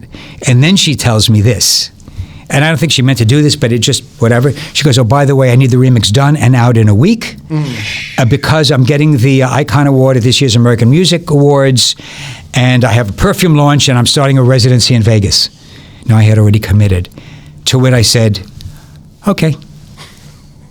I got the parts the next day. Wow. I call Eric because he is, when it comes to classics, he's a genius. I said, Eric, I have the project for us. He said, what is that? I tell him, he goes, great, send me the parts. I send him the parts. He gets the parts and he calls me. And he calls me and he says something I didn't want to hear. He said, we have a problem. I said, not really what I wanted to hear. I said, what's the problem? He said,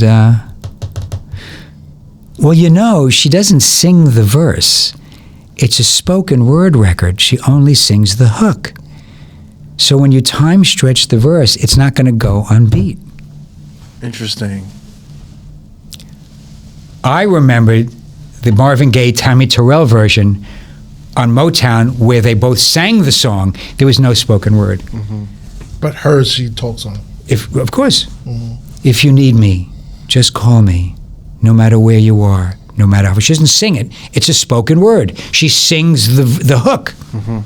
But I don't do records with choruses. Remember, I do the full song. I said, Eric, what are we going to do? He goes, I could do it.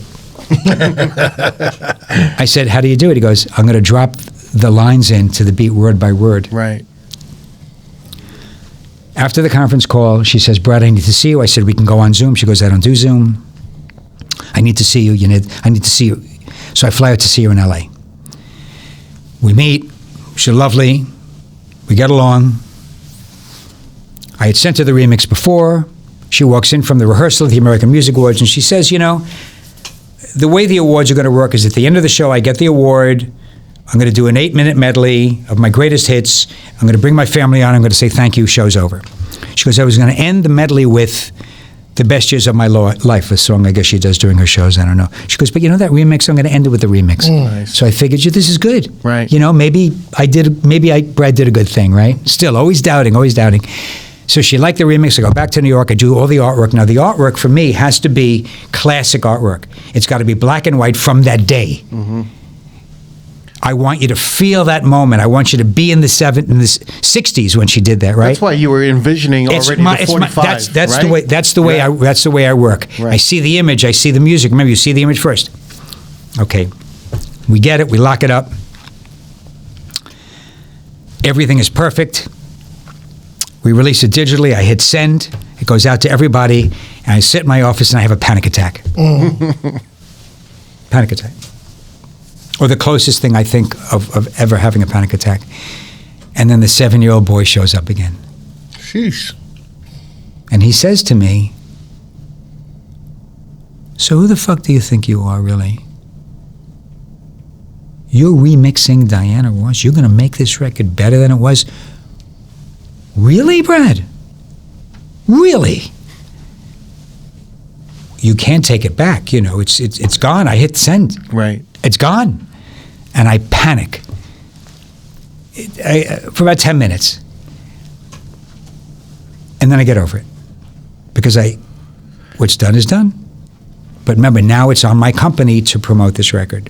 Now, you have to understand, 2017, Diana Ross is not the Diana Ross I knew growing up. She hadn't had a record in this space in years. Of course. Years. Right? My constituency is 1824, 2534. They don't know Ain't No Mountain High Enough.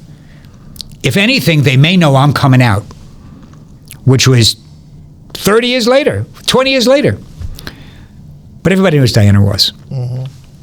So that's what I'm sort of banking on. So I'm thinking in my best case scenario, it'll go top 10. And I'm doing everything I can. I want to go top 10. I'm working with a publicist.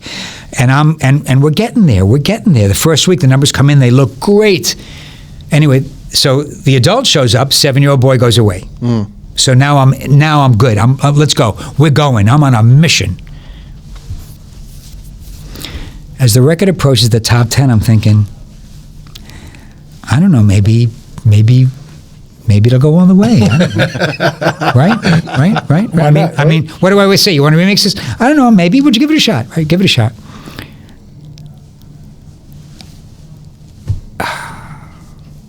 All right, I'll tell you that I shouldn't say it, but I'm going to tell you. So I call the publicist, who was the guy who suggested to Diana to hire me. And I call the publicist and I say, look, this record's going top 10, definite. I can see it already. I think we got a shot at going all the way. I want to give these DJs something. I said, would she autograph a photo for these guys? They would be so. And he says, she doesn't do autographs. But I'm thinking, you hired me. And if it goes all the way, you look great, right?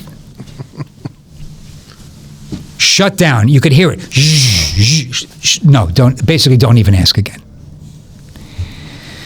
So I accept it for a day or 2 days. I call him again. I say, look, the record's going up again. Now we're going to the top 5. He said, Brett, I told you, she doesn't do autograph. And now he's getting a little tense. Now like a little. But you know what? I've already cursed on this, so I guess I can fucking curse. I thought to myself, fuck you, fuck you. Right? You asked me to do this. I talked to her. I want her to be happy. I want to, I call him again. Mm. And you could go over his head. And he says no. So now I have to. You got to call Diana. Miss Ross. Because she was the client. The record company wasn't the client. She would call me from the bank telling me she was wiring the money, so I had her telephone number. Mm. So I send her an email, and I have him on copy, very respectful, almost as if she never knew I had a conversation with the publicist about Miss Ross, blah, blah, blah, so happy to report. I was wondering if maybe you can do that. He's on the email copy. I hit send. I get a text from him 15 minutes later. What the, right? You're going to get the photos autographed. Don't ever call me again. Ooh. But it goes number one. And I thought, wait a second. And my GM at my company says, he never even asked her, I'm sure. Right. Maybe because I know he was very scared of her. Because she is, she's got balls the size of church bells. That's Diana, right? And don't ever call me again. I figured, no, you're breaking my heart. I don't give a shit. Record goes number one. Right. And now, of course, I'm a hero again in this guy's mind. Whatever. Fine. As the record's going up, I'm thinking, maybe we'll do another one. I don't know. Give it. So I call the publicist, who now loves me because it goes number one. I said, I have an idea. Let's do another one. He said, what are you thinking? I said, how about a mashup of I'm Coming Out with Upside Down, both written and produced by Nile Rodgers back in the day, and Nile now is back in the fray because of Daft Punk and Get Lucky, which we promoted, right? So Nile is bigger now than ever, right? Okay. He says, you think it'll go number one? I said, I don't know. I mean, don't ask me that question. I don't know.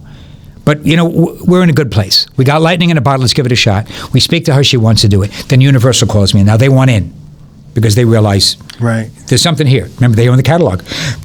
They own Motown. We do it. I get Eric to do it again. Call Eric. Listen. This is what I believe. This is what a lot of people don't do. I don't take a man's kindness for weakness. You deliver for me for this. Yeah. You're batting fourth. I'm putting you in the lineup. Let's go.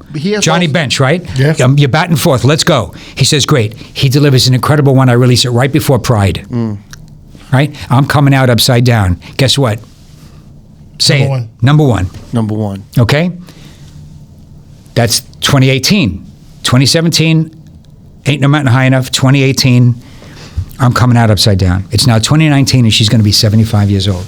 Universal calls and says, look, for her 75th birthday, would you remix The Boss, which was my favorite record? I said, absolutely. We remixed The Boss. Say it. Number one. Number one. And I'm Was like... that Eric again? Eric again. Wow. Remember, you're batting fourth, man. If it's over the wall, I'm putting you in. I got to put you in. You got to bat fourth, man. Come on, right? And Eric has such a great way of maintaining the integrity of the record. Yes, that's the word. Full integrity of the vocal, as I said before. Right. So now it is not a remixer record. It's the artist record remixed. Very different. That's my style. Whatever. No offense to remixers or me. It's just what I think we should do. Remember, my ethic is it must appeal to the original demo who love the record and a whole new generation. Right. If it offends you here, I lose. If it offends you here, I lose. Everyone's going to get along. We're all going to love it, right? Okay, cool. So now Universal says, we'd like you to executive produce the remixed album, Greatest Hits album. And I said, nah, I'm not really interested. No. Not really. Why? We got lightning in a bottle 3 times. To get it once is ridiculous. Twice is unheard of. 3, please. I'm not a religious guy, but that's a religious moment, right? They said, look, she really wants you to do it. I said, I don't think so. But like I'm working on other people, they worked on me, and I said I will do it. But you know what? She's got to get me the titles of the songs. Relatively quickly. They wanted it out by Christmas. Right. Anyway, it took her a while to get the titles, so we couldn't get it out by Christmas. And now it's October, and we start the remix process, but she wants it out in a month. And we can't with the album. You know, the label now is involved. They got to release it, and they can't do it. So I said to the label, I can't get the mixes done. I said, if that's going to take me off the project, you got to take me off. But I'm not remixing the additional songs I'm not phoning it in. It's got to be done properly. How many titles was it for the album? It was another 5. Wow. Which is a lot. That's a lot. You know, she's not happy about you can't get them done. I said, I understand. You know, I understand. But I'm not going to compromise, you know, quality. I can't do it. You know, if you get somebody else, I'm sure anyone will jump in and, you know, just bang them out. But I'm not that guy, you know. Mm-hmm. They said, is there anything you could do? Anything you could do? I said, probably not, but I'll think about it overnight. And what I thought was, when Eric and I first worked on the first record, we did a sort of a demo thing of Love Hangover. Just as like I don't know. Now, I will tell you, I never liked that record. Not my thing. That's singing it. Again, it's a verse. Was it the tempo? Really? I just don't feel it. But Sort of like a Love to Love You thing, though. yeah, sort of. Yeah, man, sort of. Thanks. But for me, this is what I thought. I called them back the next day and I said, I will tell you what I can do. To buy time with Miss Ross, because she's not happy that the album's not coming out, which is no fault of my own,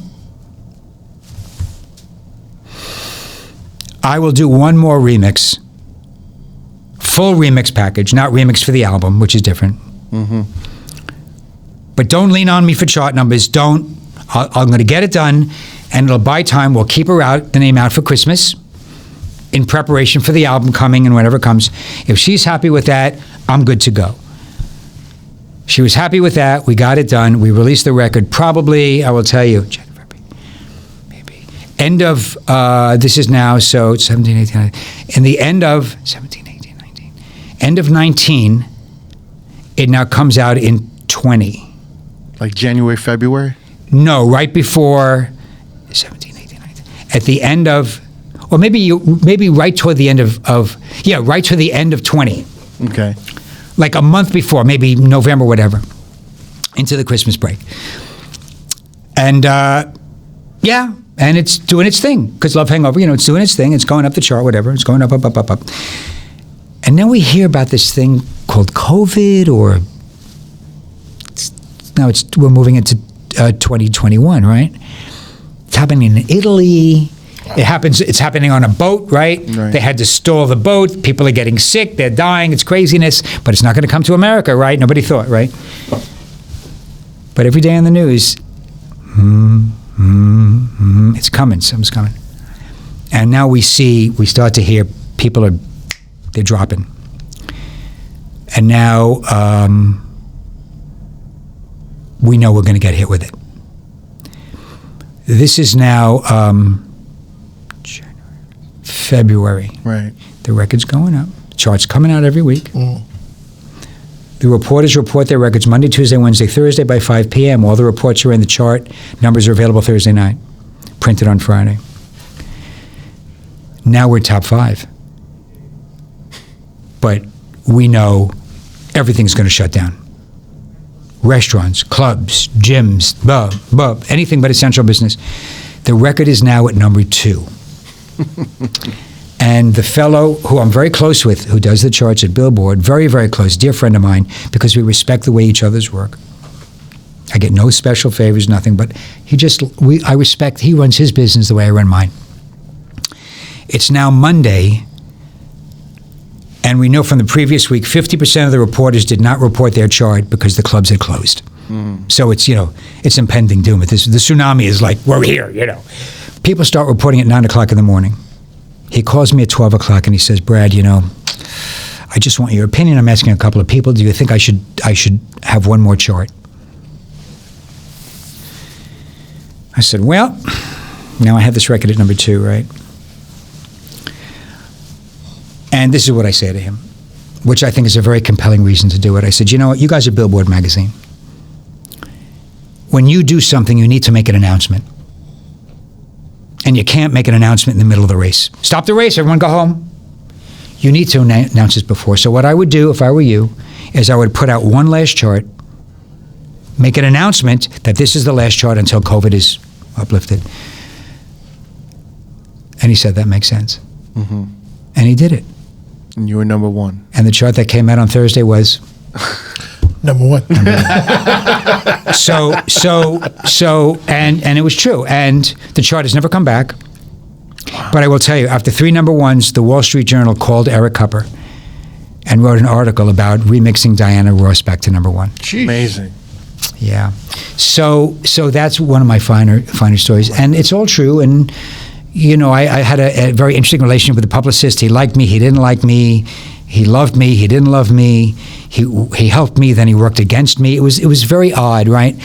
But, you know, when I get it in my head, and I've always been this way as a kid, you know, maybe also low self-esteem, that I when I want to get this done, I'm going to get it done. I will figure it out. And as I tell my girlfriend, I figure shit out. It's what I do. I figure shit out. But it's a lot of it is the fear that drives me. It does. Like I must, like Friday comes around, it's the number one record. I'm great. And then Saturday rolls around. Okay, I'm not. Maybe, you know, if I spend 6 to 8 hours with me alone,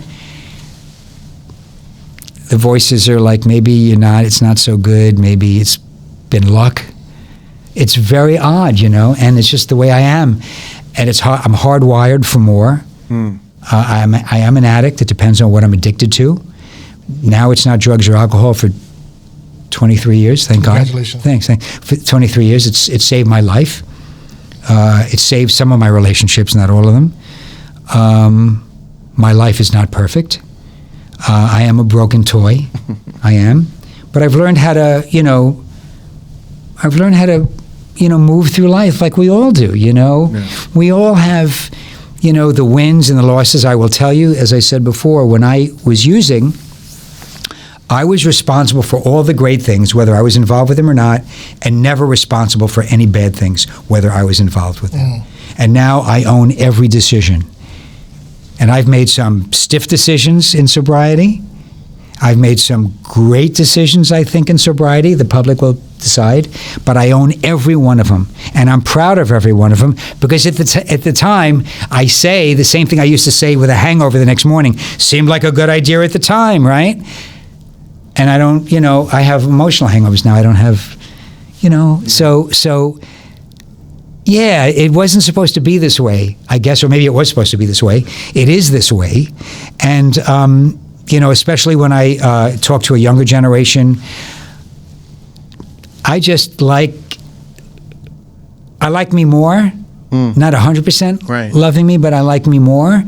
And I think people like me more when I'm better with myself and then I'm better with you. And I can wake up some mornings after all this and think that I'm facing oncoming traffic, that my life is a disaster. It's the strangest thing. But a lot of addicts have that feeling, again, not fitting in.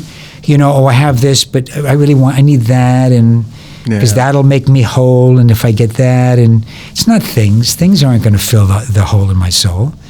I've had those things. It's like, I appreciate, sort of going off on a tangent, but I appreciate more of the things I work hardest for and suffer through than things that are given to me freely. Things that are given to me freely, they end up in the closet with the roller skates and the drum kit that I don't use anymore. But when I work at my job every day, I go into work every day, and I don't know what the result's going to be, but my job is to take the necessary right action, and then I have to let go of the result. Right. That is very difficult for me. I want to control everything. Like this podcast. See how I guilty as charged. But you asked the question. No. See, sorry you got me on the show. No, it's fascinating, man. Is there a new artist or new music that you're really, really in love with and you're passionate about right now? Well, I saw you worked with Ariana Grande a lot. Yeah, well, not with her, but with the record label and the remixes. Yeah. So for me, I love odd. I love interesting. And one of my favorite artists out, which I've had we've not remixed him yet, but we have represented his record, is Orville Peck. Do you not know who he is, right? No. Perfect. That's great. I like that. So Orville is so I'm on the Sony Music digital list. About 5 years ago, I get this song by Orville Peck. Now the name, certainly the first thing I think is Orville Redenbacher, popcorn guy.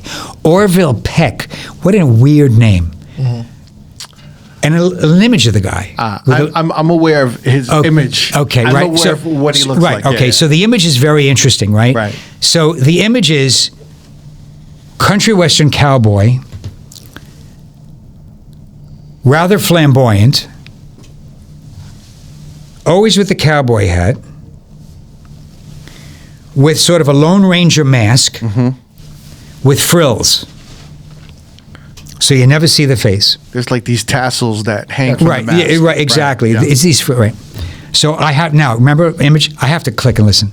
I listen to the song, sounds like Johnny Cash. Gotcha.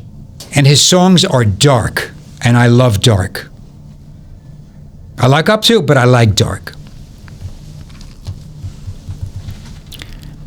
I listen to the song, I look at the image, and he reminds me of a combination of Johnny Cash meets David Lynch meets the Pet Shop Boys. You can't get more of a hybrid than that. And I fall in love with this guy's style, the feel, the voice, the lyric, the production. I'm loving it. I call the record company and I say, this is the guy to watch. And the fellow at the record company, who's no longer there for no other reason than it just changes, says, yeah, I appreciate it. He said, I met him, I like him a lot, but we're not really, we don't really... Not priority. Not at that point. He was brand. They just signed him from an independent label. And I said, I'm telling you, this is the guy. He's the man. Anyway. When was this? Like what year? Do you It's got to remember? be at least 5 to 7 years ago. So it's a while ago. Anyway, so I've just watched this guy. I'm just, I'm enamored by whatever. Flamboyant could be pink, a complete pink, Western outfit. I went to see him perform. He performs live. He does it exactly as the record is. He's surrounded. He's full of tattoos. Big gay audience. Big country music artist. Again, it's this anything but cookie cutter, right? I haven't had the ability or chance to remix. Maybe one day I will. Doesn't matter. I just think he's brilliant. And since then, he's collaborated with Shania Twain, right? The video is called Legends Never Die. Look at it after the show. You'll flip out. Dolly Parton. And now he's collaborating with really big artists because country music is now in my space, in the dance music space. We got hired to executive produce the Reba McEntire remix package. Wow. That was a whole other story. One of the singles she did, The Night the Lights Went Out in Georgia. I don't know if you know that song, which was a big record for Vicki Lawrence. Brooke Benton. Right, in the 60s. It was a tragic story of a kid who was convicted of a murder he didn't do, but it's incredibly long. I didn't want to do that record for Reba. She insisted we do it. I said I don't want to do it. She insisted. I said I don't want to do it. It ended up to be one of the best records we've remixed. We remixed her version of The Nights That the Lights Went Out in Georgia, which was a ballad, and we combined it with the track from I Feel Love by Donna Summer. It's, I must say, Eric Hupper, genius. Because I'm the guy who comes up with the idea. Sometimes they're crazy, sometimes they're okay. He knocked it out of the ballpark. So country music is in that space now. You know about the Kane Brown with Marshmello. Yeah. So now EDM meets country, and we have all these hybrids. Isn't that wonderful, right? It's wonderful. It's bringing out a whole new thing, right? So when you watch the Grammys, you see this collaborative, people love interesting. I love interesting. That's what everything is about. In anything, in a car, in a piece of music, in a detergent, I mean, talking about detergents, people are now fascinated with disco in the 80s. They're using raw bass on a commercial, I think, for detergent. They use Hadaway on another, why? For products that have nothing to do with music, because they want people who like the music to like the product. Yeah. So that's some of what I do. For Are a you living. always on the like looking for new producers and DJs No. to help remix or No. You're not. They show up. I'm not on the hunt. I'm not that guy. I'm lying. I mean, I could lie and say, oh, I'm in the fray. And it crossed my. It just. I met Elijah through.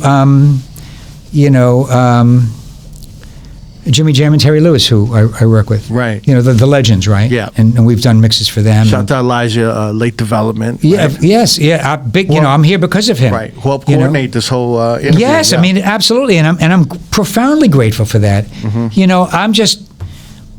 I didn't find Elijah.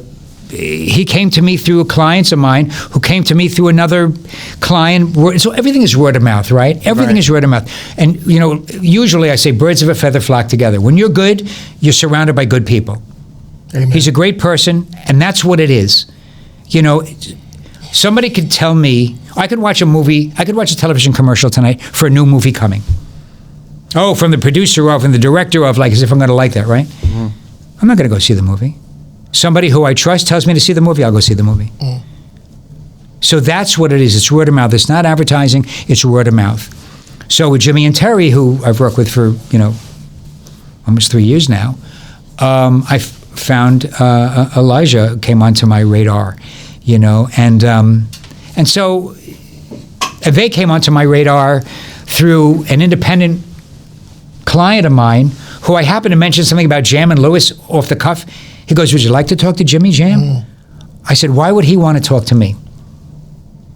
7-year-old boy, right there again, sitting right there. They said, no, he's a really nice guy. I said, I'm sure he is, but he said, I'll connect you by text. I said, okay, connect me by text. Like, really, right? So he connects me by text, and I start by, saying to Jimmy, I'm a fan, and every time something comes up in the press, I text him every couple of weeks, and maybe a couple of months later, I said, maybe we can have a phone conversation. Mm-hmm. He said, absolutely. So we have a phone conversation. I thought it'd be 10 minutes. It lasted 2 hours. Because we connected a lot on a personal level, family level. I said, I'm coming out to LA a couple of years ago. Would you like to have a meal with me? He said, sure. Really? Yeah.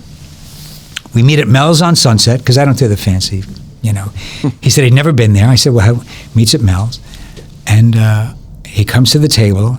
I stand up and I say, I just want you to know how grateful I am for the music that you've given this world, and how grateful I am for you meeting me. Mm. And for the next 2 hours, we talk about family. And this has morphed into a thing. Right. And now it's a professional thing. It was not the motive. The motive is just connect. When you connect with people, right? And you just want to you want to hang out. Just want to hang out, right? And if something good comes of it, right? Something good comes of it. Am I in awe of talent? Of course, like Louis and like David Morales and like Eric Cupper and like Jimmy and like Terry. I'm in awe of all their talent.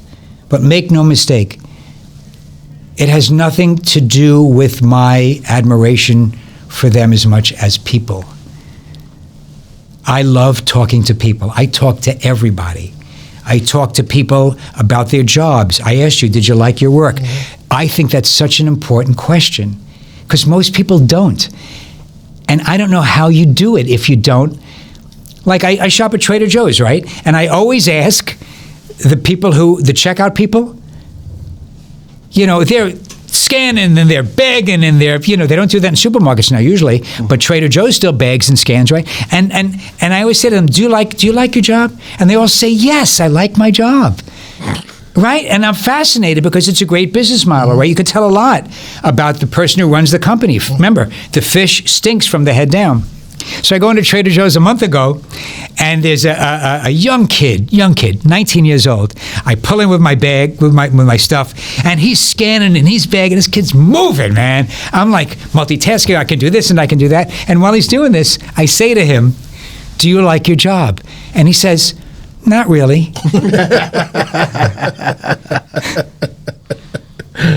And I say to him, why?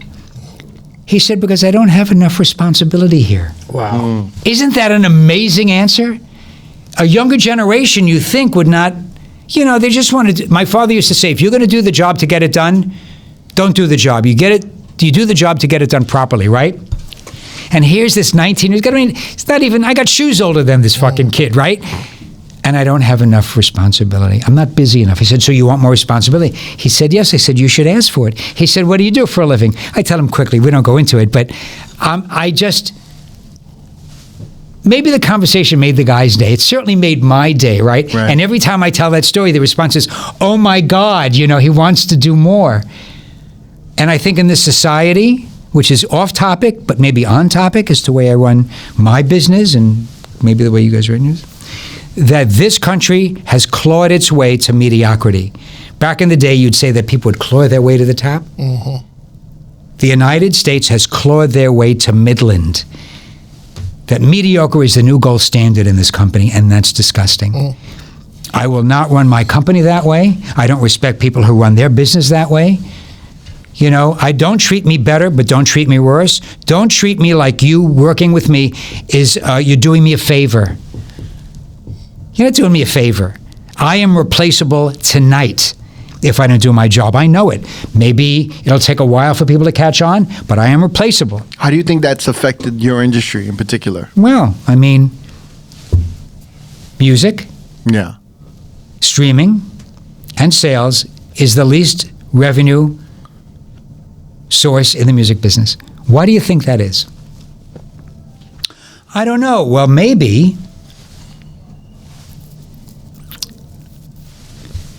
quality has something to do with it. Price has something to do with it. Theft has something to do with it. When I was a kid, my first album was Meet the Beatles. I think there were 8 songs on the album. 4 songs went number 1 on the pop chart. Right? And it was reasonably priced in the 60s. And now your albums are 14, 18, 32 tracks. Right. I don't want more. I want great. I don't want filler to justify a higher cost. I mean, how long are you going to fool the consumer? Because America was never a singles market. It was back in the day with 45s, but companies didn't make money from selling 45s. That was a promotional item, right? But that's the built formula now to increase stream revenue, right? Well, because it's the tail wagging the dog. Yeah.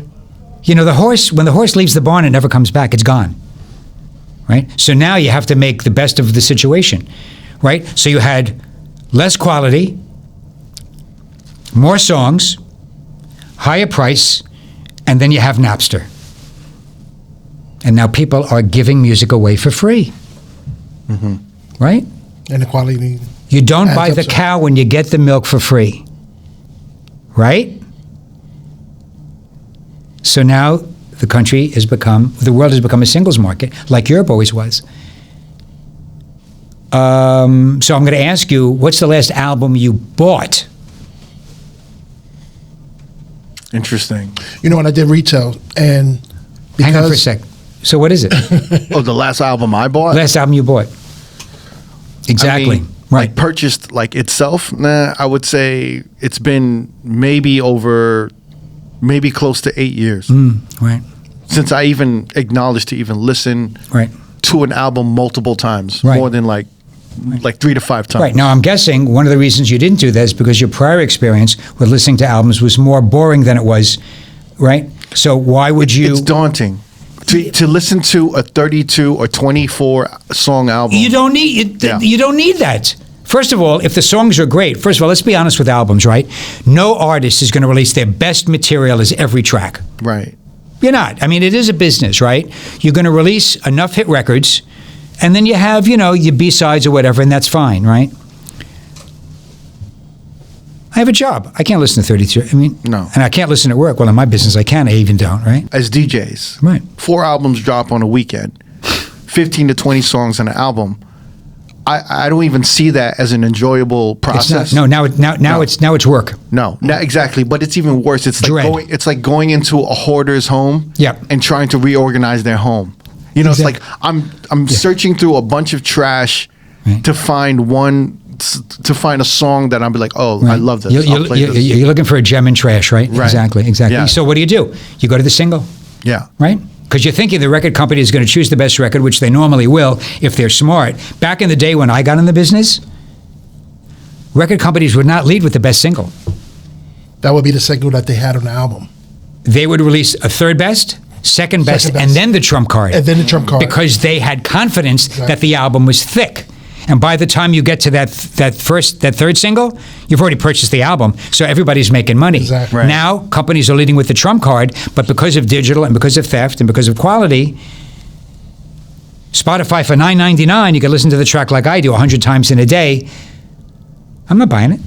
Are you noticing in promo that it's taking longer for new music to resonate? Because I feel like 10 years ago, new music was resonating instantly. Now I feel like it takes longer after the pandemic. Like songs take longer to resonate. It's so much other things that's in the way, though. Social media. So many Right. different So for me, Yeah. it's not about, it has nothing to do with the pandemic. For me, it has to do with social media and swiping. Swipe. attention. The attention span. Yeah, I have, they say that. But to me, social media's been around for longer than that. I think something happened at the pandemic where there was a disinterest in new music. Nah, I don't believe that. Well, to your point, they found that during COVID, there was an incredible resurgence in classic repertoire. Right. But also, let's remember, now you're home, there's much more time to listen to music overall. But they found that there was a significant uptick in classic repertoire. Should we call it comfort music, like comfort food? I don't know. But I think, COVID now is, thank God, it's in the rearview mirror. It's still around, but still in the rearview mirror. But what social media has done with everything is that we are moving so quickly. We have such a small attention span, which goes back to the reason remixes are 2.5 minutes. DJs want to get to the hook and switch, right? Because you're afraid that your audience, which is watching and getting to the hook and switch, is going to lose interest in a 4-minute mix, right? Got to keep them on the floor, got to keep them on the floor, got to keep them on the floor, right? They don't have confidence because in the bar business, you actually want to drive them to the bar occasionally so they drink and make money, right? Right. But they don't care about that, right? So this machine is one of the greatest inventions of all time, and it has, to a large degree, cut off our connectability with humans, right? If I ask you yesterday, how many times did you talk on your phone versus text on your phone, the percentage would be? Probably 90% to 10%. Right, okay, so Right. what we know is that there's no tonality with texting. The only way you do it is with exclamation points, emojis, and large letters, which means either I love you or I fucking hate you, right? Well, So that's now I definite- can't- That's definitely the younger generation, yeah. for Well, sure. but you just said 90%, and you're not, with all due respect, I don't know how old you are, but you're not. The one of the most sought after demographics in advertising is 18 to 24. Why is that? It's the first time you are away from home, Disposable money. disposable income. You are at college. You have your first job. That's when you get your first credit card. It's when you get your first car. And the slogan is "Get them early, get them for life." Right. So if I'm raised in a world where I don't have to talk to you or actually deal with you on the phone, and if you say something I don't like, now I have to deal with something confrontational. But if I get a text, now I can think about it, or I can ghost you. When you're on the phone, you can't ghost somebody, you can hang up on them, but that's beyond insulting, right? Right. Now you're like a 9-year-old little girl, right? Which to me is equivalent to ghosting anyway. Now humans are not talking to each other. I'm not looking you in the eye when I speak with you. I am guilty of it. When somebody calls you on the phone, honestly, is it sometimes like a chore to pick up the phone? No. For me, it's not. Okay. I'd rather conduct a lot of my business and a lot of my meetings with staff or my crew on the phone because it's the clearest level of clarity. But I appreciate it. I think that's fantastic. But more often than not, do you text them or email them or call them? It's usually text on reminders, but we always initiate a call. Right. To clear things up. Well, exactly. You want that human connection. And I think that's true with music too. So, to answer your question in a roundabout way, it's been proven that if a page does not load online in 7 seconds, you're off to the next page. When I was a little boy, I would write you a letter and I would put a stamp on it, and I would put it in the mailbox, and I would run to my mailbox every day to see if he wrote me back. Maybe 10 or 12 days later, I would get it. Now, if you don't text me back in 10 seconds, I think I did something wrong. Right? Right. What does that tell you? Disconnect. It's beyond. It's beyond. And I am part of the problem. I try to be part of the solution. But when you're caught up in the fray and the traffic is moving, you don't like the guy who's driving in the right lane, right? And you need to, let's move. Everybody move. We're moving so quickly that we have lost the lust for life, the zest for life. Yeah. But we do stop for a car crash. Yeah. On the highway, don't we? No matter how fast you're going in the left lane, you slow down for a car crash. Why is that? Because it's interesting.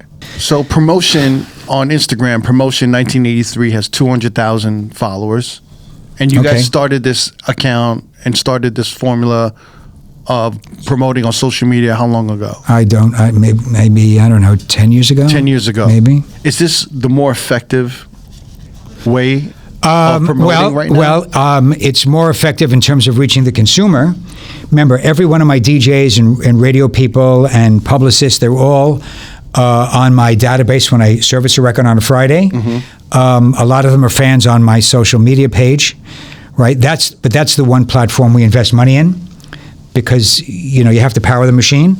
But remember, I started in the business getting hired to promote the industry, professional, not the consumer. Social media has allowed us to go direct to consumers, where Johnny, who's 17, doesn't have to wake up in the morning and think, oh, I want to hear the new Coldplay remix. I send it to him right away. Just getting back to remixes, and I'm not going to go on about this, but after we did the Diana Ross, it started a burgeoning business for us about remixing classic artists. Right. Which I just, I was going to ask you about this. It was years in between Curtis Mayfield and Diana. Right. But then it became a thing, which I love because of my age. So then we were asked to do Gloria Estefan. Rhythm is going to get you. So it sort of was like, cool, I guess, let me try it again. So that's what I do. If I get one under my belt, then I get a bit more confident, where I'm really nervous before I do it, right? Then the next one was Gloria Gaynor, because we remixed I Will Survive for the pandemic, which we thought was a great pandemic song, right? I talked to her, and I know the backline story of I Will Survive. It's a very odd story. I don't know if you know it. But the bottom line is, it was a B-side of a record. It wasn't the A-side. You'll have to go. I'll send you the link to the interview and you'll see it. So she tells her the story, which is close to what happened, because I know the A&R guy, so I also have his interview. But she tells me this story, that she says to me, this is before she did I Will Survive, she had a couple of hit records. And then she's performing at the Beacon in New York in the 70s. And part of her shtick in the show was she takes the microphone on a cord. It was before the cordless, and she's pulling, and they pull her back. And the person who holds it let go, and she fell back over a speaker. She finished the show. She went out to dinner that night. She goes to sleep. She wakes up. She can't feel her legs. She's paralyzed. They rush her to the hospital, and now she really becomes God-fearing. She may have been God-fearing before, but now, obviously, you're spending time, God, whatever. At this time, her record label drops her. Sheesh. Right? That's the music business sometimes. Not all the time, hopefully not often, but are we really surprised? No. You can't make us money, so, you're out. Fortunately for her, the company was taken over by a new president who decides not to drop her. Keeps her on the roster. The head of A&R at that time had a particular talent in the United States of finding imports from around the world and signing them faster than anybody else. How did he do this? One of his best friends was a professional football player who traveled the globe playing professional football, and at night, this guy would go to clubs. If he'd hear a record that he liked, he would call the A&R guy in New York, his name was Rick, hold the phone up and say, I like this. Rick would say, I get it. Go to the DJ, get the information, get the record label, get the song, Rick would be on the phone the next morning to the record company, and he would sign the record. football player goes to, I think it was maybe even Iceland, something sort of atypical. He hears a record called Substitute. Calls Rick. This Rick's Substitute. You got to hear it. Rick says, give me the information. Rick's on the phone the next day, contacts the record label, brings the president of the record label over to New York, flies him over. They go to his office. They do certain things in the office that are illegal. Nothing sexual, but other things, right?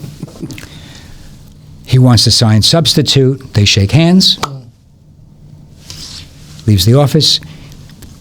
It's Polygram Records. Back in the day, there was a payphone in the lobby of Polygram Records.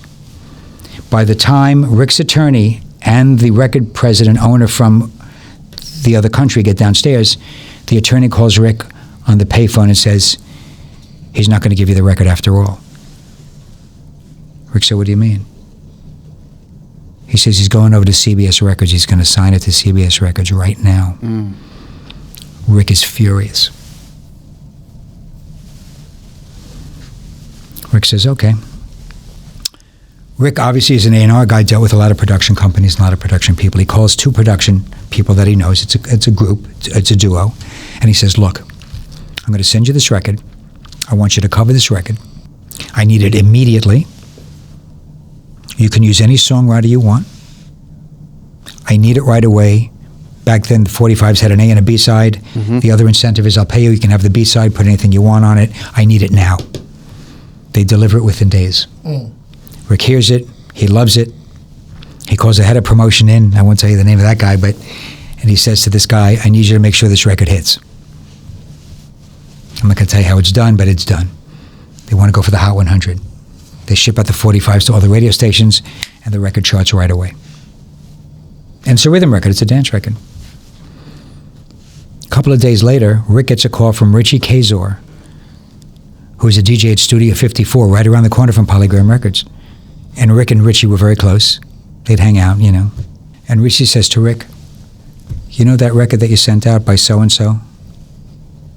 He said, what record are you referring to? He goes, Gloria Gaynor, because they had Gloria Gaynor sing the record Substitute. Richie says, you won't believe the response from that record. It's unbelievable. Rick says, it's good to know. I really appreciate that. Yeah, Richie says, you know, when that song opens up with the piano, he said, I have to stop the last record and let it fade because I can't mix the piano intro of that record with with the record. I already know this is going. And Rick says, what are you talking about? And Richie says, the Gloria Gaynor record. Rick says, there's no intro in Substitute. And Richie says, what Substitute? Rick says, what are you playing? He goes, I'm playing I Will Survive. And Rick says, what's I Will Survive? He never listened to the B-side. Richie says, you got to come over to the club and see this. He runs over to the club that night. He sees it. The next morning, he goes to the head of promotion, says, stop the promotion on Substitute, flip it over, get it done. That's how it happened. Wow. That's a real story. That's a true story. So she tells that story to me online. It was fantastic. Then we interviewed Earth, Wind & Fire because we remixed September. Then we interviewed Robert Coolbell of Kool and the Gang, Frida Payne. We did Casey of Casey and the Sunshine Band, Tom Moulton, the remixer. Wow. So it's crazy. It's a little crazy. I'm a little crazy, but it's fun. Right? It's fun. You're not going to stop doing this anytime soon, right? You're enjoying yourself. I'm going to work after today. I'm going to work after this. I'm going to the office. I really am. I'm going to the office. So it's been like, guys, look, I'm not going to take up too much of your time anymore. No. It's just been great. You know, thank you for having me here and for listening to the stories. They're wild. We have a lot of them. And, you know, the biggest blessing in my life is, like my father suggested, I love what I do for a living. Most of my clients, I would say most, trust me. They trust me. But I am a taskmaster. You know, make no mistake about this, that if I'm involved in something, I have to love it. Even if you don't love it, as a listener, when I send it out, I never not love it less because you don't. If I love it, it's going out, right? And they trust me. Now tell me this, when you get the stems, when you get the artist, you have the idea, is it like a democratic type of process with the guys that you have? You have somebody in mind? I run a dictatorship. Yeah.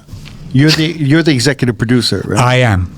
Yes. So is it like a process where you have 4 producers and say, you guys try it? No, I try. I choose one at a time. Really? Now, occasionally, they won't. On that 60-second snippet, we'll try over and over again. If they don't get it, they don't get it. That doesn't happen often. But there were times I've had to take somebody off a project to put somebody else on. And they understand.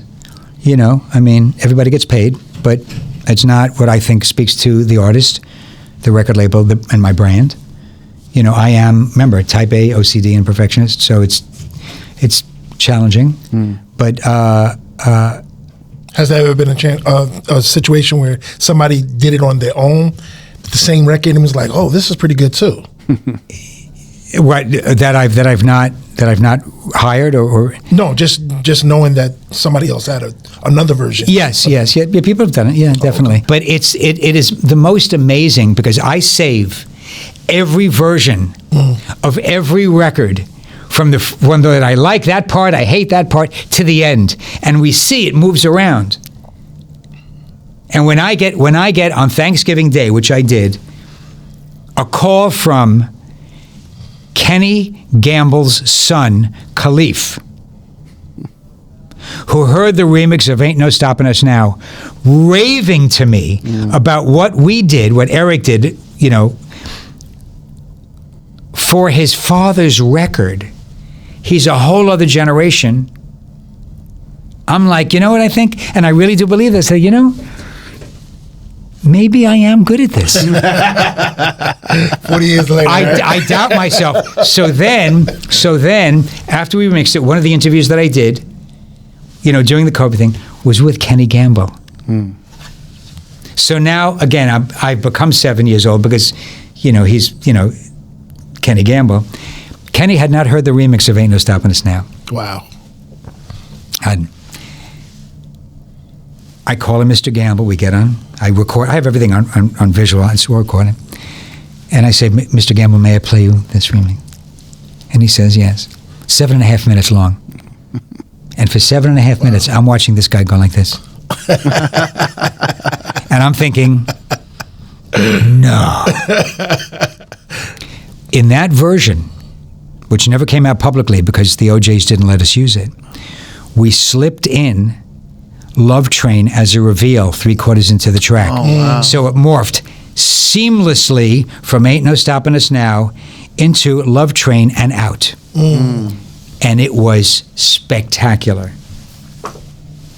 That's the version I play him. 7.5 minutes. I'm getting bored already, right? At the end, it's over. And I say, so Mr. Gamble, what do you think? He goes, I just have one comment. And I'm thinking it's not going to be good, you know, because that's where I go, right? Yeah. 7-year-old. He goes, you know that part with the OJs? I said, he goes, can you make it longer? That's great. Isn't that great? And it's true, I have it on. And it's, what a gift, you know, what a gift. Because look, the plus about being a 7-year-old sometimes is that you are in awe of these people. I can't say that I'm not. However, if you get to know them and if they're not nice people, you know, I've had some stories where they're not nice. I won't mention any names. That's not important. It does take the luster away. Right. But when they're incredibly talented and they're incredibly nice, it's like, yeah, man, it's you. It is possible. And then you have our president. Oh my God. Mr. Brad LeBeau, thank you for coming through. It's been a pleasure, man. It's been a pleasure. Incredible. I hope you continue to do what you do. You're so good at it. Me too. And you have a tremendous love for it. And let us all stay a little fearful too, because it keeps us on point. Yes. Sure. Right? You know, absolutely. You know, your last hit could be your last hit. Yeah. Right? I mean, I don't know what I'm having for dinner tonight. Right? How do I know? Right? Don't be scared. My pleasure. Now, do me a favor. Now get out of the studio. I need to do something today. Thank you. Mr. Brad LeBeau. Thank you. Yeah.